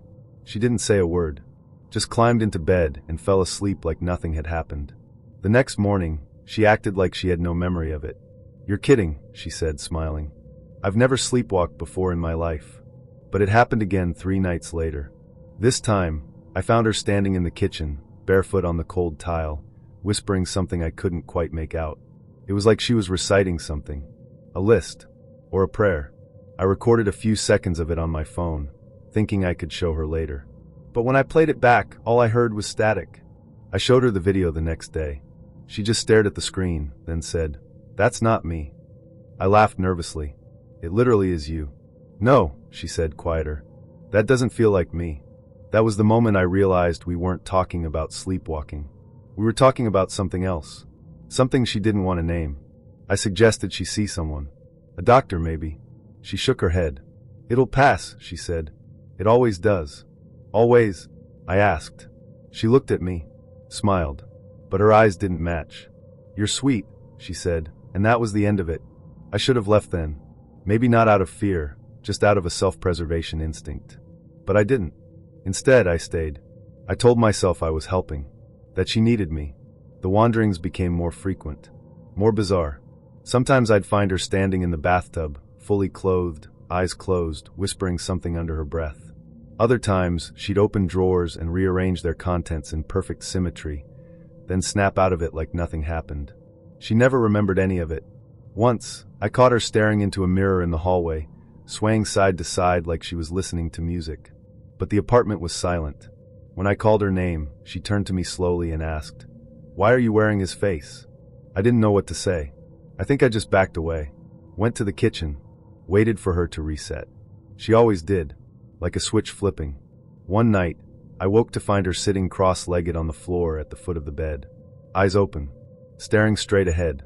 In front of her was a circle made of salt, a perfect circle. I didn't ask where she got the salt, or how she made the shape so precise. I just helped her back to bed.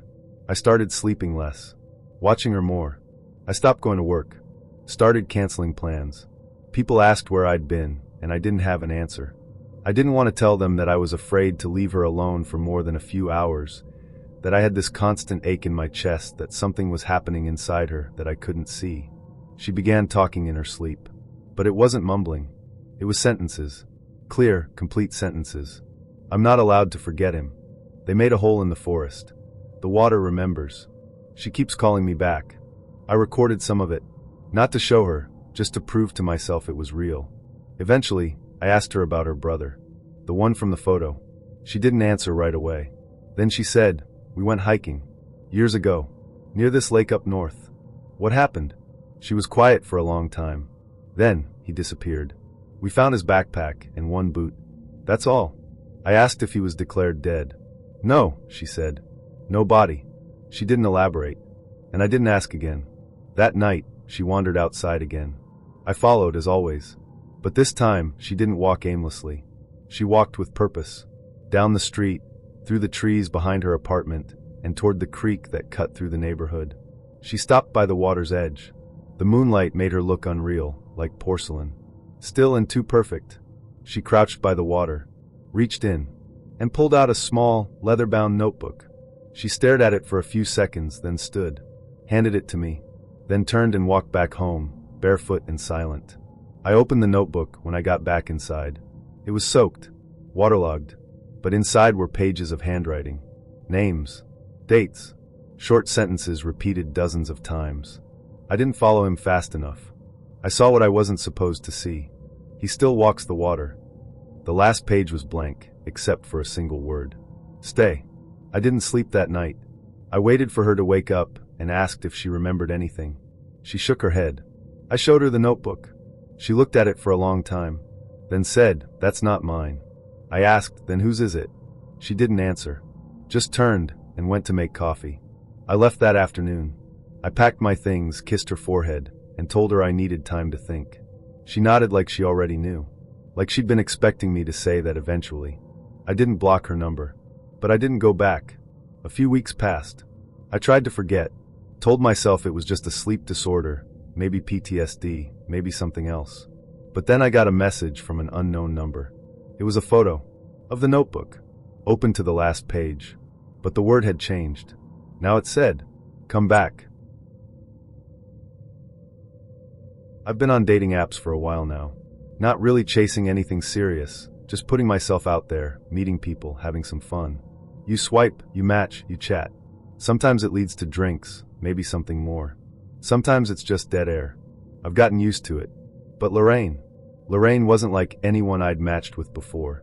Her profile was oddly quiet. No goofy selfies, no sparkly filters, no adventurous soul looking for my partner in crime cliches. Just 5 photos, each perfectly lit and composed.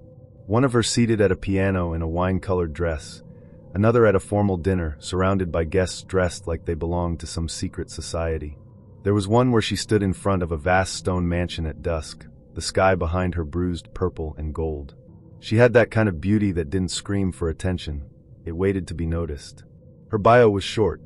I collect beautiful things. I appreciate detail. Show me who you are. It should have been a red flag, but instead I paused. I told myself I was curious, that I'd never met anyone like her. That was true, but deep down, I think I just wanted to be chosen by someone like Lorraine. Someone who seemed so far out of my league, she didn't even need to play the game. So I swiped right. She matched with me almost immediately. Her first message came about 5 minutes later. "You hold your head well." "I like that." I laughed out loud. "What do you even say to that?" We started talking. And by talking, I don't mean flirty banter or memes. Lorraine didn't do small talk. Her messages read like something out of a minimalist poetry book. She asked strange questions. "What do you fear most, being seen or being forgotten? Have you ever looked at someone and thought, I want to preserve you?" She made me feel like I was auditioning for something. And I liked it. After 3 days of this strange but magnetic texting, she invited me out. She picked the restaurant, a rooftop place I'd only seen in Instagram stories, the kind with an 8-month reservation list and a dress code that required actual tailoring. When I got there, the hostess didn't even ask for my name. She just smiled and said, "She's been expecting you." Lorraine was already seated at the far corner of the rooftop, in a booth overlooking the city skyline. She wore a sleek black dress and no jewelry. Her skin looked impossibly smooth in the golden light, and her posture was so straight it almost made me sit taller by reflex. "Do you always arrive early?" I asked, slipping into the seat across from her. "I arrive when I need to," she said, then smiled. "And you're on time. That's rare." Dinner with Lorraine was like being interviewed for a position I didn't know I applied for. She didn't ask what I did for work. She asked what I created when I was alone. She asked what parts of myself I hid from others, and whether I preferred chaos or control. I stumbled through my answers, embarrassed by how honest I was being. She, on the other hand, revealed very little. She said she worked in curated acquisitions, which I figured was some kind of high-end art dealing. She mentioned Europe often, Paris in the fall, Berlin in the spring, but with no specifics. Just enough to sound impressive. And it was. She paid the bill before I even saw it, then stood up and said, "I'll be in touch." That night, I couldn't stop thinking about her. We didn't talk every day after that, but when she did message, it was never casual. Each text felt like a thread tugging me deeper into something I didn't fully understand. One night, she wrote, "Would you like to see where I live?" I said yes without thinking. Her house was nestled in a private hilltop neighborhood with long, winding roads and silence thick enough to muffle your thoughts. Her gate slid open as I pulled up, revealing a minimalist mansion, stone, steel, glass. It looked like it had never been touched by weather, dirt, or human error. She opened the front door barefoot, wearing a robe that floated around her like it had been designed for the breeze. "Shoes off, please," she said, already walking away. Inside was quieter than outside. The floors were cold marble, the walls decorated with art that made me feel underdressed and undereducated. The air smelled like faint lavender and something older, deeper, like the inside of a forgotten museum. "Wine?" she asked. "Sure," I said. She handed me a glass filled with something dark, rich, and expensive. "This is from a vineyard in southern France," she said. "It's not about the taste. It's about what lingers." We sat in her living room, two low chairs by a fireplace that didn't burn, just glowed. I asked her questions for once, how long she'd lived here, whether she had family in the city. She waved her hand gently. "I don't believe in roots, only curation. People confuse permanence with significance." That was the kind of thing Lorraine said. Strange, philosophical little statements that made me feel like she was either enlightened or deeply lonely. But I didn't leave. Instead, I let her ask me more questions. She watched the way I sipped my wine. She asked to see my hands. She complimented the curve of my neck. It felt less like flirting and more like assessment. Before I left, she said, "Come again soon. You're shaping well." I laughed, but the phrase stuck with me. Over the next couple weeks, she sent me things. A watch that probably cost more than my monthly rent. A book I'd mentioned once in passing. A pair of shoes that somehow fit perfectly. When I texted her, "How did you know my size?" she replied, "I notice things. You'd be surprised what people give away." She invited me back for dinner. Her dining room was candlelit and nearly silent, except for some ambient classical music playing from hidden speakers. The food was delicate, served in portions too small to chew twice. She watched me eat. At some point, she said, "Would you like to see my collection?" I thought she meant art. I nodded. She led me down a long hallway, one I hadn't noticed before. There were at least 10 doors, all identical. She stopped at the third one, pulled a small key from around her neck, and unlocked it.